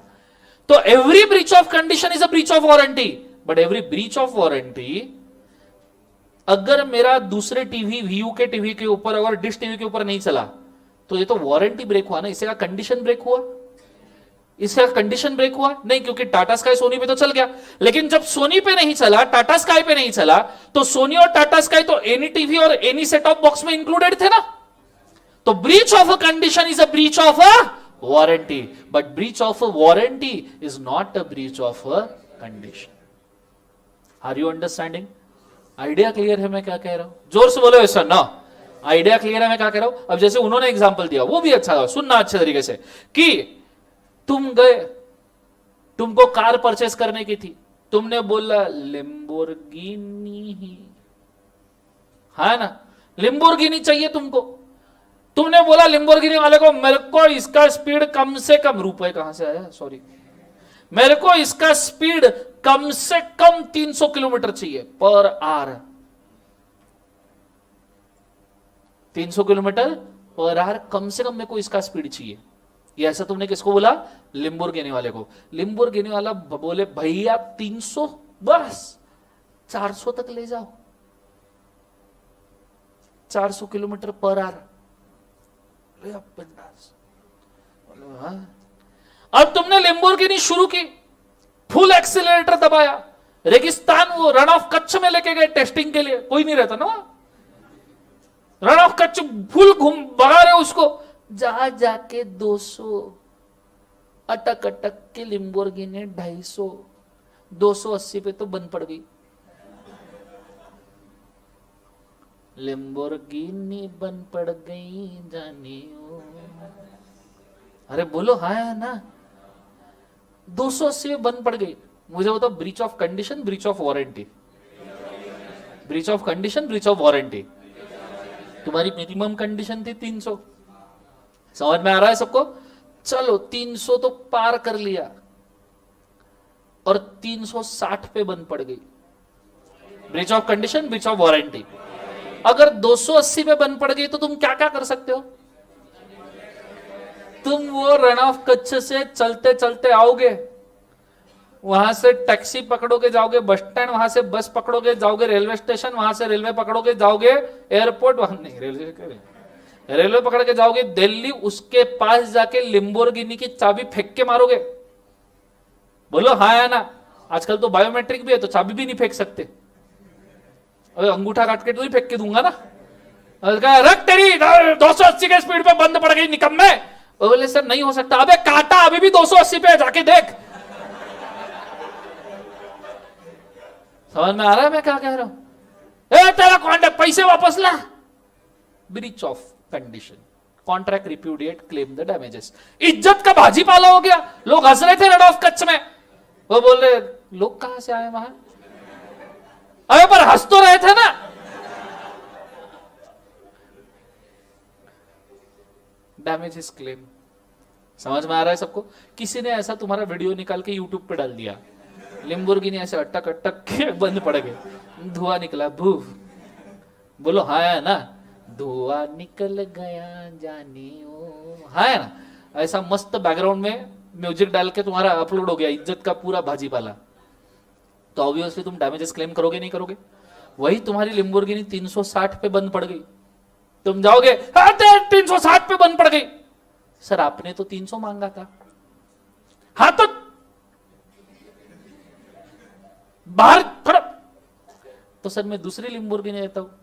अरे यार ब्रीच ऑफ वारंटी। समझ में आ रहा है सबको? हाँ है ना? जोर से बोलो सर ना, आइडिया क्लियर है मैं क्या कह रहा हूं? अरे बोलो हाँ है ना? कंसेप्ट समझ में आ रहा है सबको? एक और एग्जांपल, रिवाइटल सुना है? रिवाइटल, तुम रिवाइटल परचेस करने के लिए गए सलमान खान के पास, जियो जी भर के, सलमान खान के पास गए, सलमान खान को बोला मेरे को रिवाइटल चाहिए। सलमान खान लो लो, तुमने बोला कितनी देर एनर्जी रहेगी? सलमान खान बोलता है सर कितनी देर चाहिए? तुमने बोला कम से कम दोपहर तक तो रहनी चाहिए, सवेरे अगर गोली खाऊंगा दोपहर को 3 बजे तक एनर्जी रहनी चाहिए, फिर मैं ऑफिस से वापस आ जाता हूं, फिर एनर्जी की कोई जरूरत नहीं है। फिर भी पड़ सकती बात अलग है। अरे तो मतलब 3 बजे तक एनर्जी रहनी चाहिए, उसके बाद कोई जरूरत नहीं। सलमान खान बोले अरे सर रात के 12 बजे तक रहेगी। अरे निकम्मो, सलमान खान सिंगल आदमी है, याद रखो, ठीक है, लेट्स गो। तो ऐसे सिचुएशन में तुमने रिवाइटल लिया, गोली खाई, एनर्जी सवेरे 9 बजे ही बंद पड़ गई, वहीं सो गए रास्ते पे, जहां रिवाइटल एनर्जी फिनिश, रास्ते पे सो गए। दूसरे और एक गोली खानी पड़ी सलमान खान के पास जाने के लिए, गोली खा के गए, क्या दे दिया ये, सवेरे 9 बजे 7 बजे खाई थी, 2 घंटे में एनर्जी डाउन, ब्रीच ऑफ। समझ में आ रहा है? वही एनर्जी चली चली चली चली, शाम को 7 बजे बंद हो गई, जब जरूरत थी तब। अरे तो बाहर घूमते फिरते 7 बजे है ना यार, तुम कैसी चीज है जिंदगी में, तो तब एनर्जी खत्म हो गई। अब मुझे एक बात बताओ, ये क्या दे दिया, 7 बजे एनर्जी बंद हो गई? पर सर आपको तो 12 बजे तक चाहिए थी, ये 3 बजे तक चाहिए थी, हमने तो एक्स्ट्रा दे दी, गोली चेंज करके देता हूं, 2 लेके देखो। समझ में आ रहा है सबको? हाँ है ना? बोलो हाँ है ना? सो बेसिकली पहला ब्रीच ऑफ कंडीशन, दूसरा ब्रीच ऑफ वारंटी। अब समझ में आया कि इससे भी और एक आधा खतरनाक एग्जांपल जो तुम, यहां तक आइडिया क्लियर है? अब उसके डिफरेंस को पढ़ के देखो, गो फॉर इट फास्ट।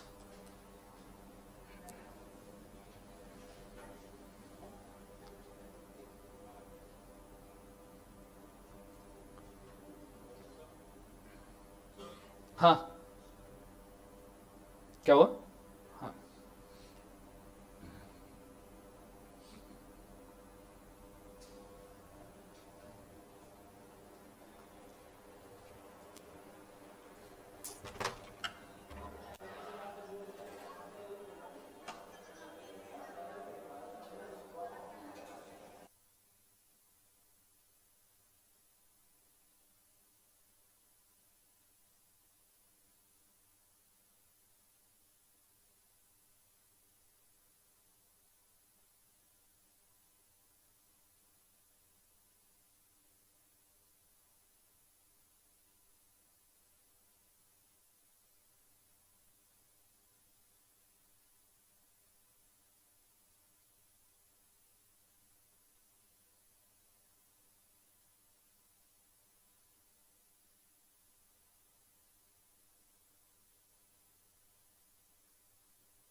समझ में आ रहा है breach of condition, breach of warranty? बोलो हाँ है ना?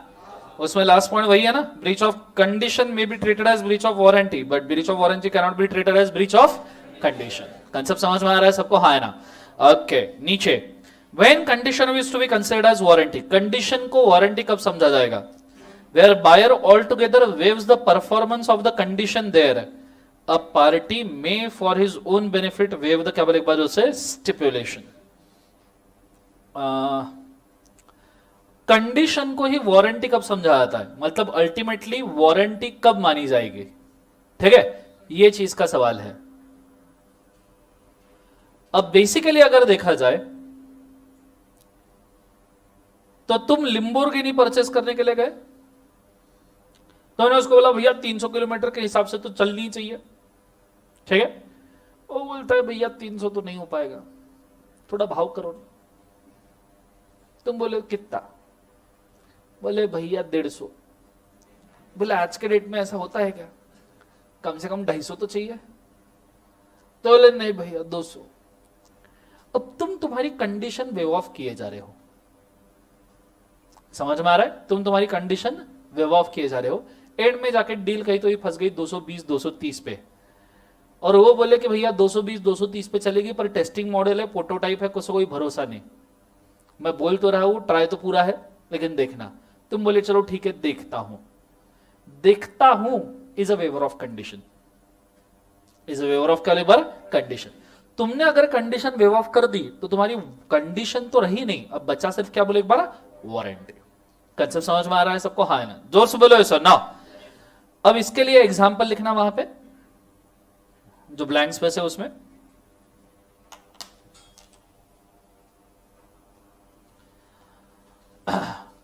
Mister Rangeela sold perfume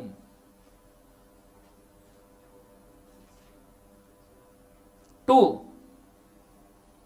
Mr. Rasila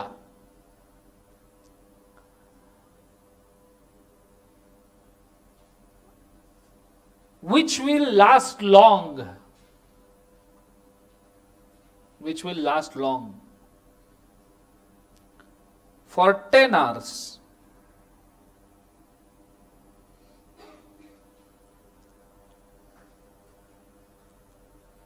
Mr. Rasila waved off. Mr. Rasila waved off his minimum expectation of 15 hours.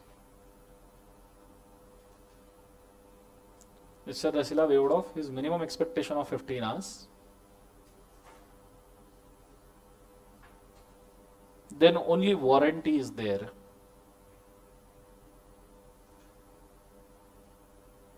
Only warranty is there.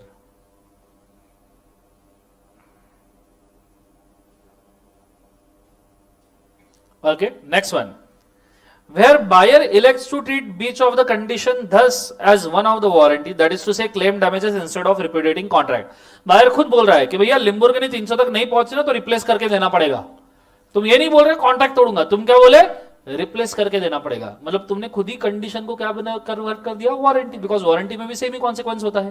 Clear है? So लिखना, when you just make an agreement to replace the goods, when you make an agreement just to replace the goods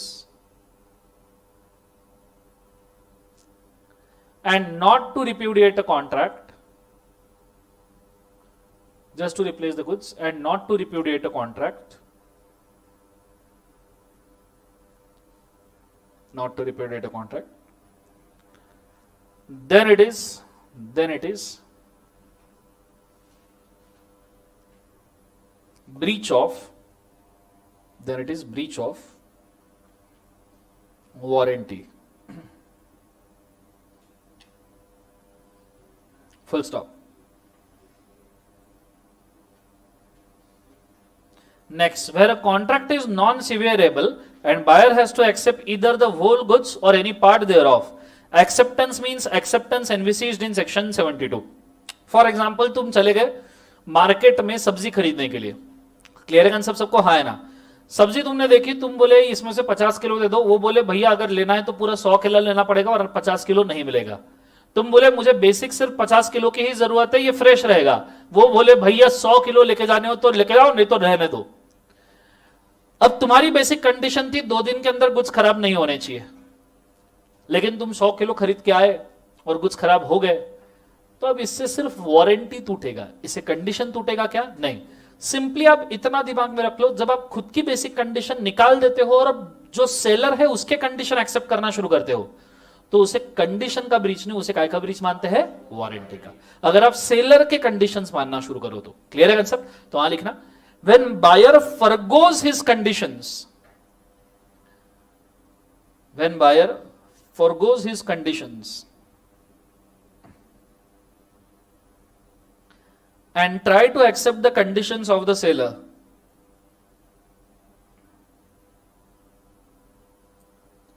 try to accept condition of seller, then it is breach of warranty.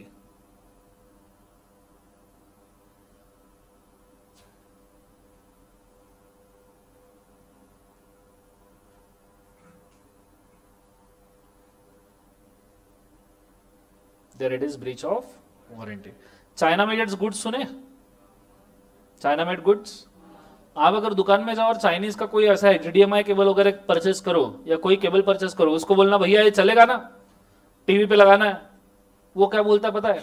भैया यहां पे लगा के दिखाता हूं, यहां चल जाएगा, दुकान के बाहर पैर रख दिया, हमको नहीं पता। तो ना ही कंडीशन एक्सेप्ट कर रहा है, ना ही वारंटी। कंसेप्ट समझ में आया?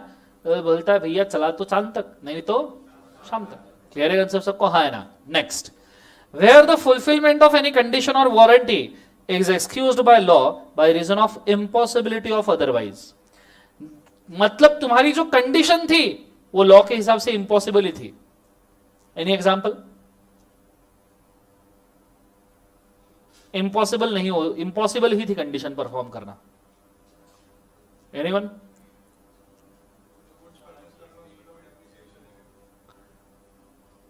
एक एग्जांपल अपन लेते हैं, तुमने बोला मेरे को लिम्बोर्गिनी चाहिए, 300 किलोमीटर तक भागनी चाहिए, तुम हो महाराष्ट्र में, ज्यादा से ज्यादा जाओगे पुणे मुंबई एक्सप्रेस हाईवे पे, जहां मैक्सिमम स्पीड लिमिट है 120 किलोमीटर। वो बोलेगा भैया लेके क्या करोगे, कहां घुमाओगे? तुम बोले मैं ग्राउंड पे घुमाऊंगा, बोले भैया जब तक 300 पे पहुंचेगी तब तक ग्राउंड खत्म हो जाएगा, तो फिर कंपाउंड पे घुमाओगे? मतलब तुम जो डिमांड कर रहे हो वो लॉ के अगेंस्ट है, वो लॉ के क्या है बोले एक बार उसे अगेंस्ट। क्लियर है आंसर? जैसे तुमने बोला अब गुटखा खाना है ना, गुटखा खाना अलाउड नहीं है महाराष्ट्र में, तो तुमने तरीका निकाला, तुम बोले भैया तंबाकू दो और कुछ ऐसा बना के दो कि नशा चढ़े, गुटखे वाला। नहीं हुआ तो भैया कंडीशन ब्रीच। समझ में आ रहा है मैं क्या कह रहा हूं? That is actually not allowed by law. तो ऐसे सिचुएशन में कंडीशन वारंटी वर्क नहीं करेगा अगर लॉ उसको अलाउ नहीं करता तो। समझ में आ रहा है सबको? हाँ है ना? जोर से बोलो सर ना। आपको शायद नहीं पता इंडिया में ड्रग्स बैन है। एम्स्टरडेम जाओ, वहां चरस और गांजा, लोअर लेवल के ड्रग्स ऐसे पानठेले पे बेचे जाते हैं। हर दूसरे तीसरे शॉप में आपको चरस और गांजा, वहां के वो सिटी का वो प्लेस का मेन बिजनेस ही वही है, मेन लोअर लेवल। उनका कहना यह है कि अगर आप लोअर लेवल के ड्रग्स पब्लिक को यूज करने दो तो फिर वो हायर लेवल के ड्रग्स नहीं पीते। कौन सा दिवालिया सोचे क्या मालूम।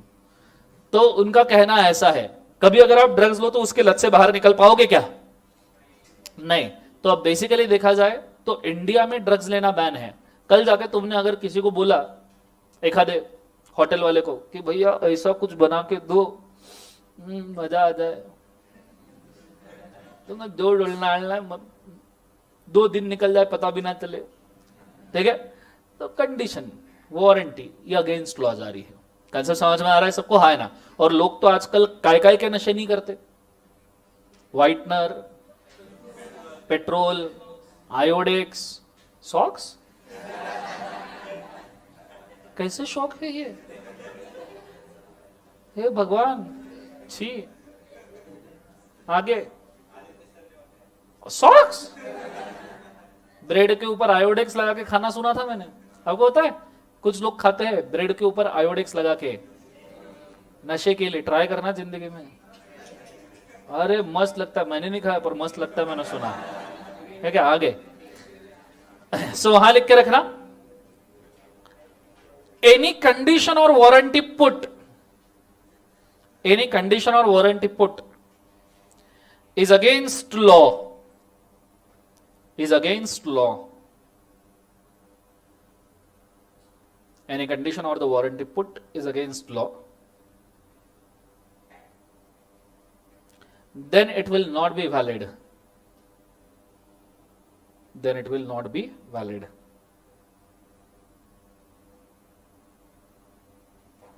Full stop. लिख लिया सबने? हाँ है ना? चलो नेक्स्ट इसके ऊपर जाते हैं, express and implied condition and warranties. What is express? बोलनी पड़ने वाली। इंप्लाइड जो होनी ही चाहिए। जैसे तुमने घोड़ा खरीदा तो इंप्लाइड कंडीशन क्या है? घोड़ा भागेगा।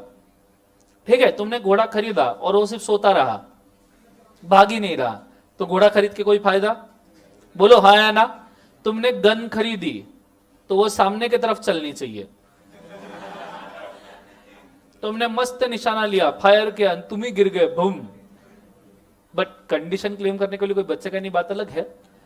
क्लियर है कॉन्सेप्ट? अरे बोलो ना हाँ या ना? तुमने टीवी खरीदा, चलना चाहिए। तुमने रेडियो खरीदा, चलना चाहिए। गाड़ी खरीदी, चलनी चाहिए। क्लियर है? खाना खरीदा,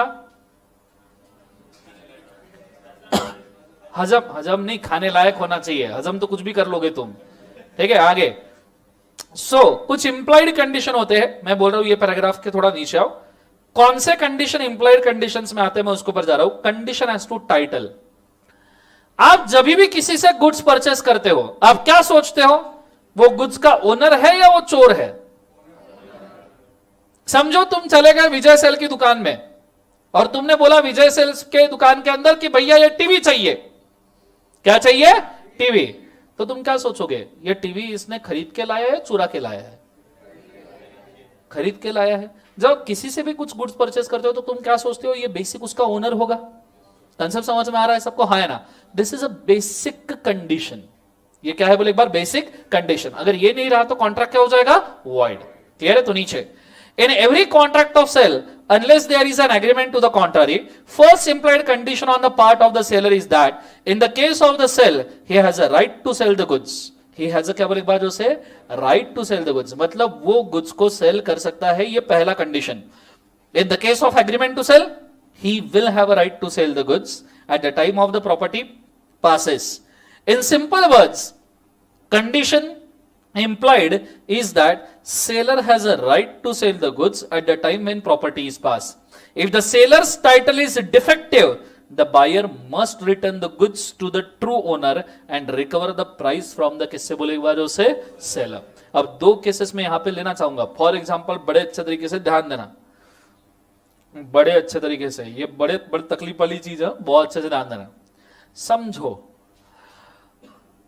अंक्या ने, अंक्या से आ गया, बहुत हो गया। नाम बोलो बेटा। ऋतिक। सो ऋतिक ने, ऋत्या, कार्यक्रम की पात्र घटना है काल्पनिक। नाम बोलो बेटा। इंदुराज। हिंदुराज। हिंद्या को किसको बोलो एक बार? कार्यक्रम की पात्र घटना है काल्पनिक। हिंद्या को। ऋतिक ने हिंद्या को व्हाइट हॉर्स बेचा। क्या हुआ? सफेद घोड़ा। क्या प्रॉब्लम है? सो ऋतिक ने हिंद्या को हॉर्स, हॉर्स पता है ना?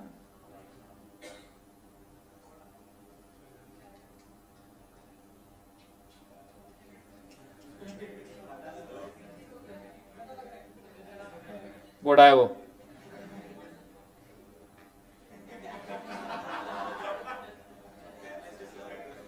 ऋतिक ने हिंद्या को क्या बेचा बोले एक बार? वैसे व्हाइट हॉर्स। हॉर्स है वो, व्हाइट है, व्हाइट, WHIT। हाँ, ऋतिक ने हिंद्या को क्या बेचा बोले एक बार? White horse. मतलब ये व्हाइट हॉर्स ऋतिया के पास था, रोत्या अष्टबल में खड़ा था, हिंदा उधर से आया, हिंदा ने सफेद घोड़ा देखा, हिंदे का दिल आ गया, बोले ये घोड़ा मेरे को चाहिए।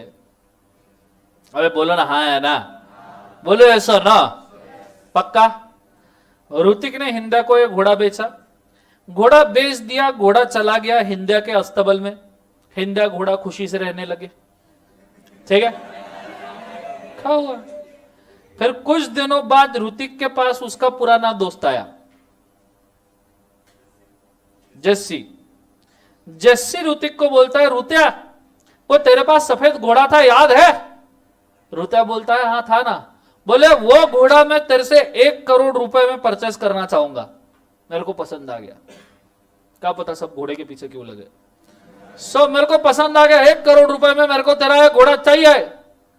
रुत्या सोचता है 1 करोड़, मैंने तो ये घोड़ा सिर्फ 5 लाख में बेचा था।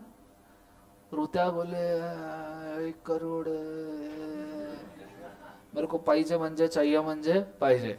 रुत्या रात को छुप छुप के हिंदा के घर पे गया, घोड़ा चुरा के वापस लाया और बेच दिया जेसी को। किसको बेच दिया? जेसी को। अब जेसी और घोड़ा खुशी से रहने लगे। मुझे एक बात बताओ, क्या जेसी घोड़ा रख सकता है? क्या रूता घोड़ा रख सकता है? सवाल है घोड़ा किसके पास जाएगा? आपके पास 4 ऑप्शन है। हाँ है। ऑप्शन नंबर ए रुतिया, ऑप्शन नंबर बी हिंदिया, ऑप्शन नंबर सी जेसी, ऑप्शन नंबर डी घोड़ा भाग जाएगा। अरे बोलो ना, किसके पास जाएगा घोड़ा? किसके पास जाएगा? हिंदिया। क्योंकि रुत्या ने घोड़ा बेच दिया था, तो रुत्या didn't have any title, no title. कोई भी टाइटल है क्या? नहीं। कंसेप्ट समझ में आ रहा है सबको? है ना। ये केस 1 जिसमें चुराया, जिसमें चुराया। कंसेप्ट समझ में आया? केस नंबर 2 ये भी सेल ऑफ गुजरात का ही केस है, बड़े अच्छे से ध्यान देना। सेम रुत्या, सेम हिंदिया, ठीक है, सेम जेसी, ठीक है, अच्छे तरीके से ध्यान देना। इस बार रुत्या ने हिंदिया को बैल बेचा। बैल समझते हो ना?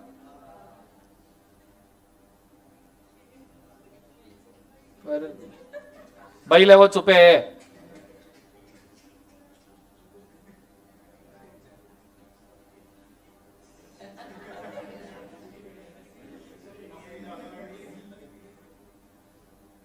सो बैल बेचा। रुत्या ने हिंदा को क्या बेचा? बैल बेचा।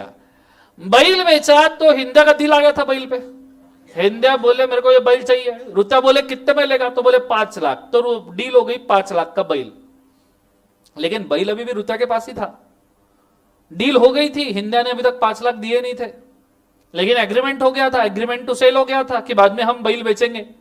जब ये बैल फिर भी रुत्या के पास था, अभी भी बैल किसके पास था? रुत्या के पास।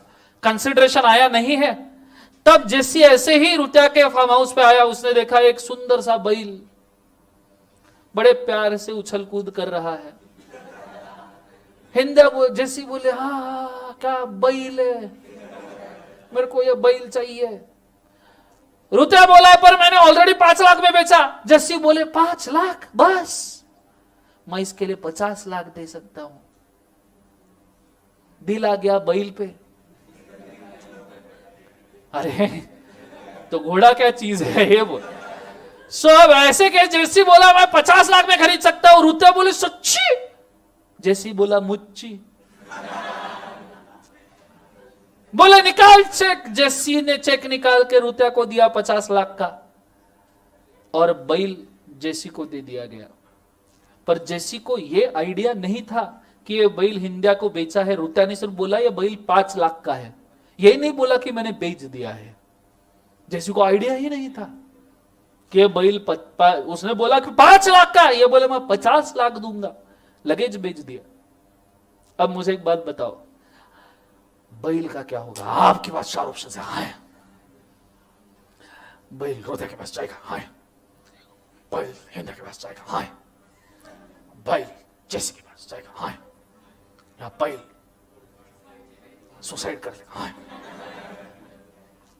बोलो किसके पास जाएगा?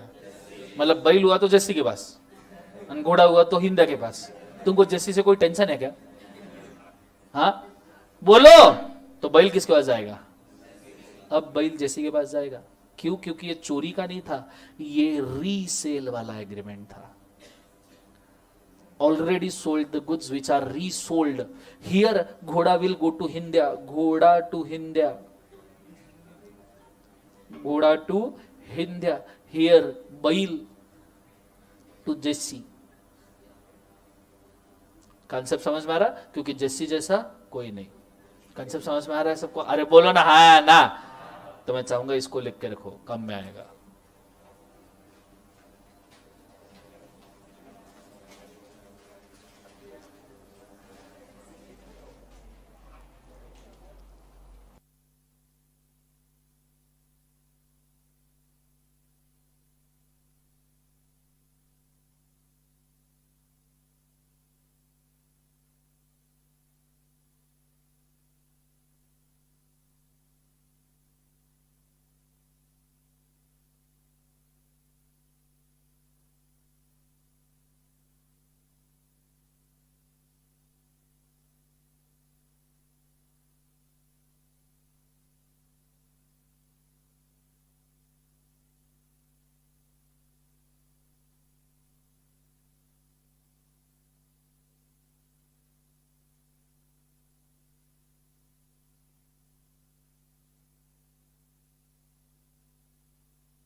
चलो डन।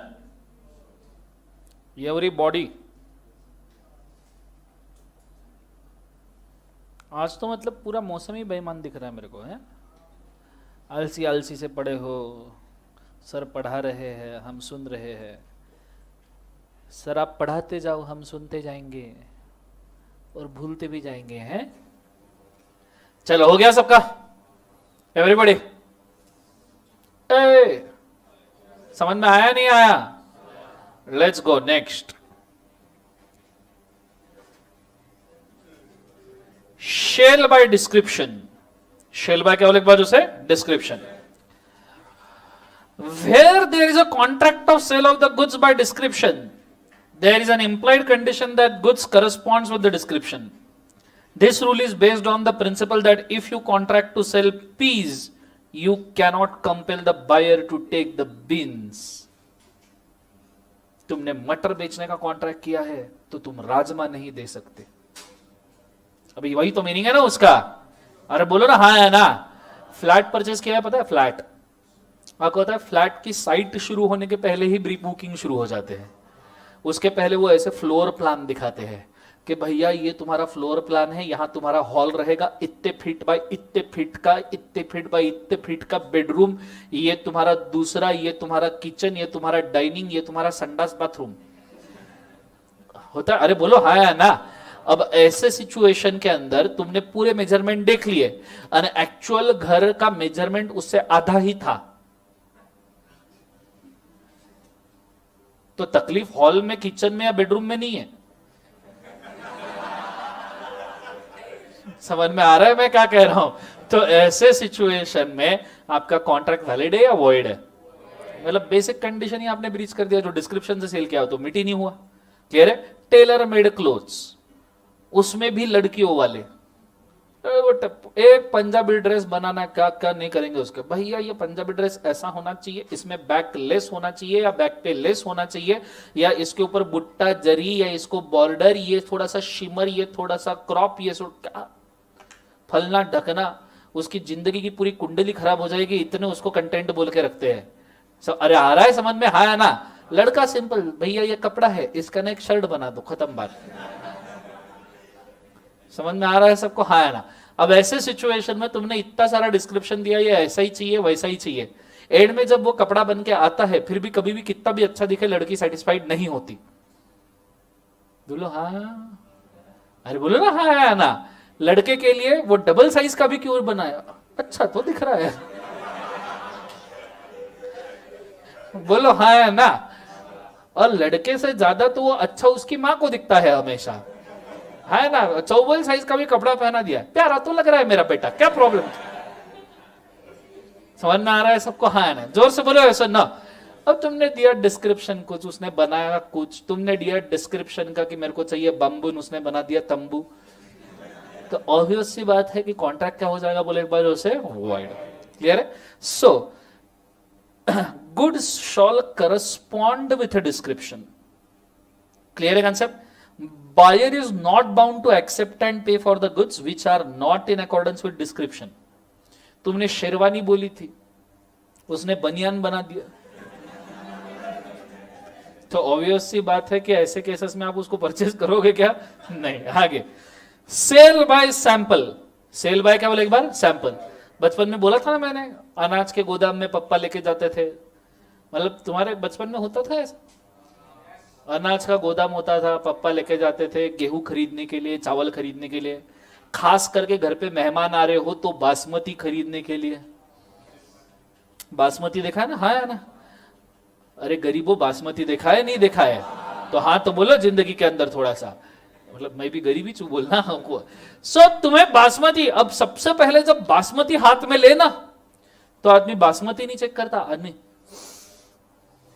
बासमती, खुशबू बोलते उसको, वास नहीं बोलते, खुशबू बोलते उसको। वास बोले, वास और खुशबू में डिफरेंस होता है। वास क्या ऐसे करते हैं क्या? सो बेसिकली देखा जाए तो बासमती लेंगे, उसकी खुशबू चेक करेंगे।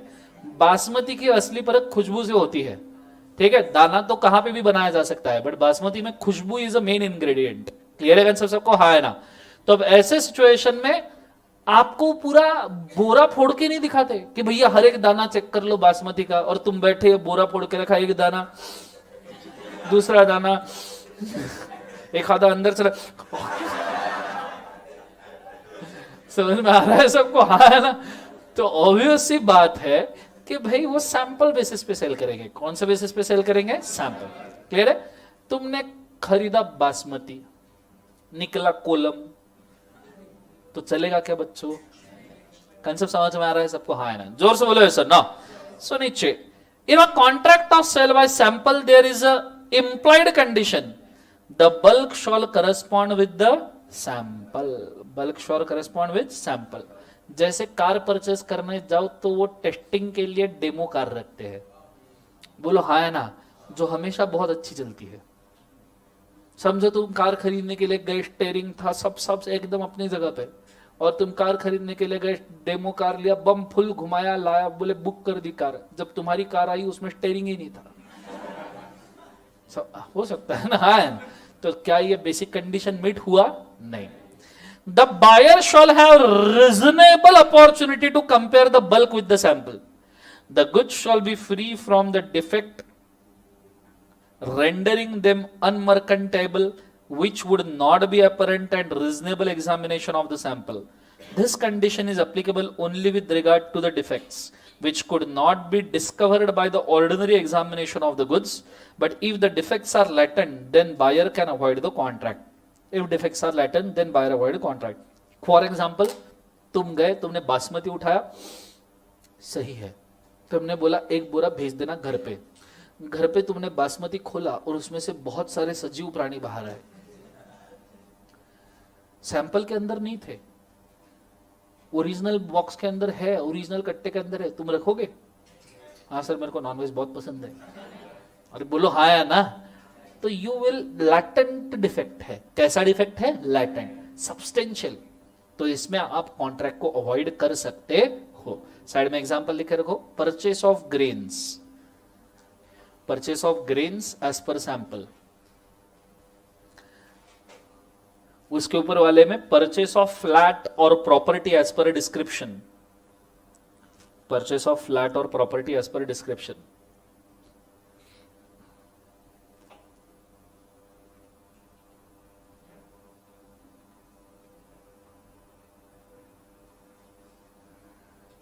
purchase of flat और property as per description। Done everybody? बोलो हाँ है ना। Next, sale by sample as well as description. कोई एग्जांपल? सैंपल भी है, डिस्क्रिप्शन भी है। इलेक्ट्रॉनिक गुड्स, जाओगे शोरूम में तो बहुत सारी टीवी लगे रहते हैं, तो उसमें से देखते हो कौन सा अच्छा दिख रहा, समझ में आ रहा है? और स्टे को भैया ये चाहिए, क्या कॉन्फ़िगरेशन है? फिर वो बोलता है एलईडी, एमोलेड, 400 कुछ तो भी पिक्सल, ठीक है, बहुत भारी चलेगा, लाइन नहीं रही तो भी चलेगा, काइंड ऑफ अलग अलग चीजें वो बोलता है। नाउ आपने देखा सैंपल, आपने सुना डिस्क्रिप्शन, आप गुड्स बुलवाओगे तो उससे मैच होने चाहिए। इससे ज्यादा तो सेलफोन का सैंपल वो दिखाता है आपको कि सेलफोन ये रहेगा, आप थोड़ा सा शफल करके देखते हो, ऑपरेट करके देखते हो, एक हाथ फोटो निकाल के देखते हो, बोलो हाँ है ना, फिर आप बताते हो ठीक है ये फोन चाहिए। तो sample as well as description. तो लिखना वहां पे, purchase of electronic items, purchase of electronic items.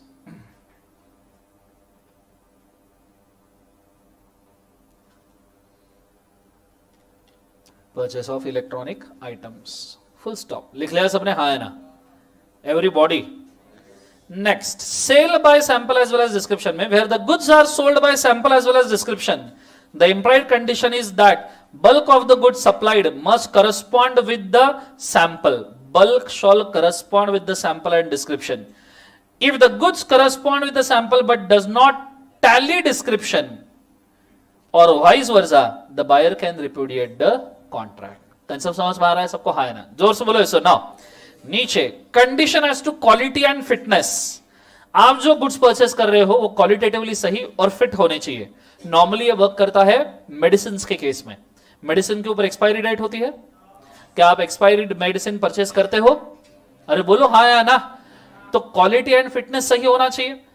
Ordinarily, there is no implied condition quality or fitness of the goods sold for any particular purpose. However, the condition as to the reasonable fitness of the goods for a particular purpose may be implied if the buyer had made known to the seller the purpose. Buyer had made known to किसको बोले एक बार? Seller, the purpose of his purchase and relied upon the skill and the judgment of the seller. Normally ये होता है तब जब आप जाते हो मेडिकल शॉप में, आपको हो जाती है सर्दी खांसी बुखार, नॉर्मल सर्दी खांसी बुखार है, आप डॉक्टर के पास नहीं जाते। हाँ, डॉक्टर नहीं, आप पहले घर के नुस्खे ट्राई करते हो। सबसे पहले मम्मी वो हल्दी वाला दूध देना, या मम्मी दे देती है, ये ले हल्दी वाला दूध पी, ठीक हो जाएगा मेरा बेटा। तो मम्मी ने हल्दी वाला दूध दे दिया, शाम को और सर्दी खांसी हो गई, हा खा खा खा। फिर तुम डॉक्टर के पास नहीं जाते, तुम जाते हो मेडिकल शॉप में, भैया बहुत खांसी हुई, कुछ दो ना। फिर वो उसके जजमेंट के हिसाब से, ऐसे कैसी खांसी, गीली खांसी, सूखी खांसी, ठीक है, बह रही है नहीं बह रही है, डिपेंड। तो फिर तुम बोलते हो हाँ थोड़ी, तो फिर वो एक टैबलेट निकालता है, खचाक, ये ले लो, सुबह सोने के बाद दो, रात को उठने के पहले दो। अरे समझ में आ रहा है सबको, हाँ है ना। और तुम उसको लेके जाते हो और लेते हो गोलियां और वो काम नहीं करती, तुम वापस भैया क्या दे दिया, कुछ काम नहीं हुआ, दूसरा कुछ दो। कह रहे now here quality and fitness, तुमने बायर को बोला है, तुमने सेलर को बोला है मेरे को ना इस पर्पस के लिए गुड्स चाहिए। कैसे समझ में आ रहा है? ऐसा तुम्हारा स्पीकर्स वगैरह के केस में भी होता है। अगर आप स्पीकर वगैरह परचेस करने के लिए जाओ तो उसको बोलते हो भैया स्पीकर दिखाना, वो बोलते हैं भैया ये है अच्छे, वो अच्छे, वो अच्छे। तुम बोले होम थिएटर के लिए चाहिए, काय के लिए चाहिए?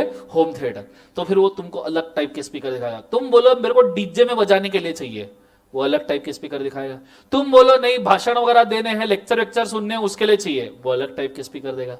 सो तुम पर्पस बोल रहे हो, उसके हिसाब से गुड्स दिए जा रहे हैं। क्लियर है कंसेप्ट? और फिर अगर वो मैच नहीं हुए तो कॉन्ट्रैक्ट क्या हो जाएगा, बोले एक बार उससे वॉइड। क्लियर है कंसेप्ट? तो वहां पे लिख के रखना example, medicine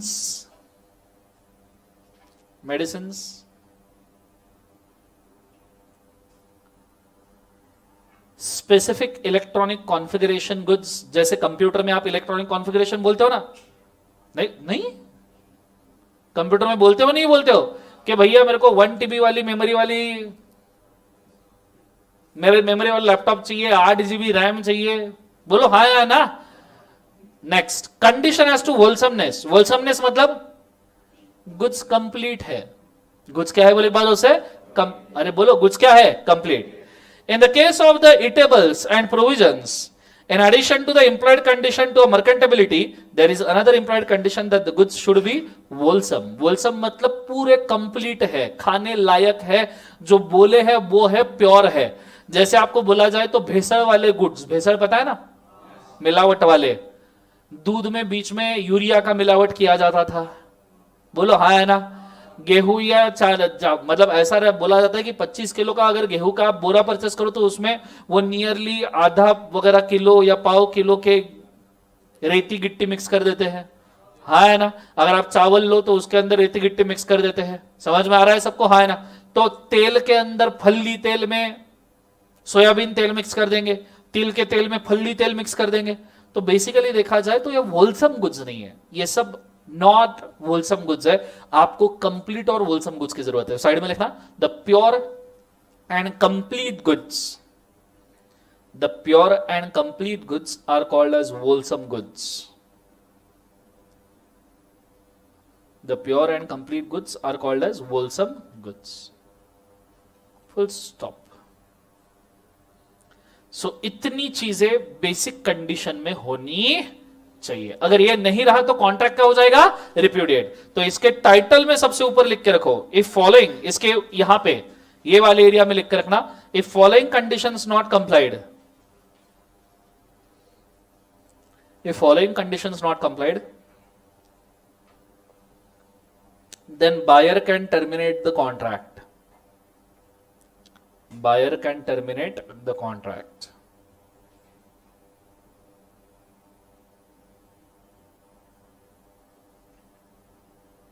Following conditions not complied, buyer can terminate the contract.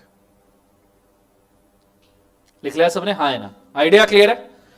चलो आज के लिए हम इतना काफी करते हैं। This all for today. Have a nice day. Thank you बोलो, जोर से बोलो। चलो good day, God bless you. अभी इसके बाद इमीडिएटली टेस्ट है क्या?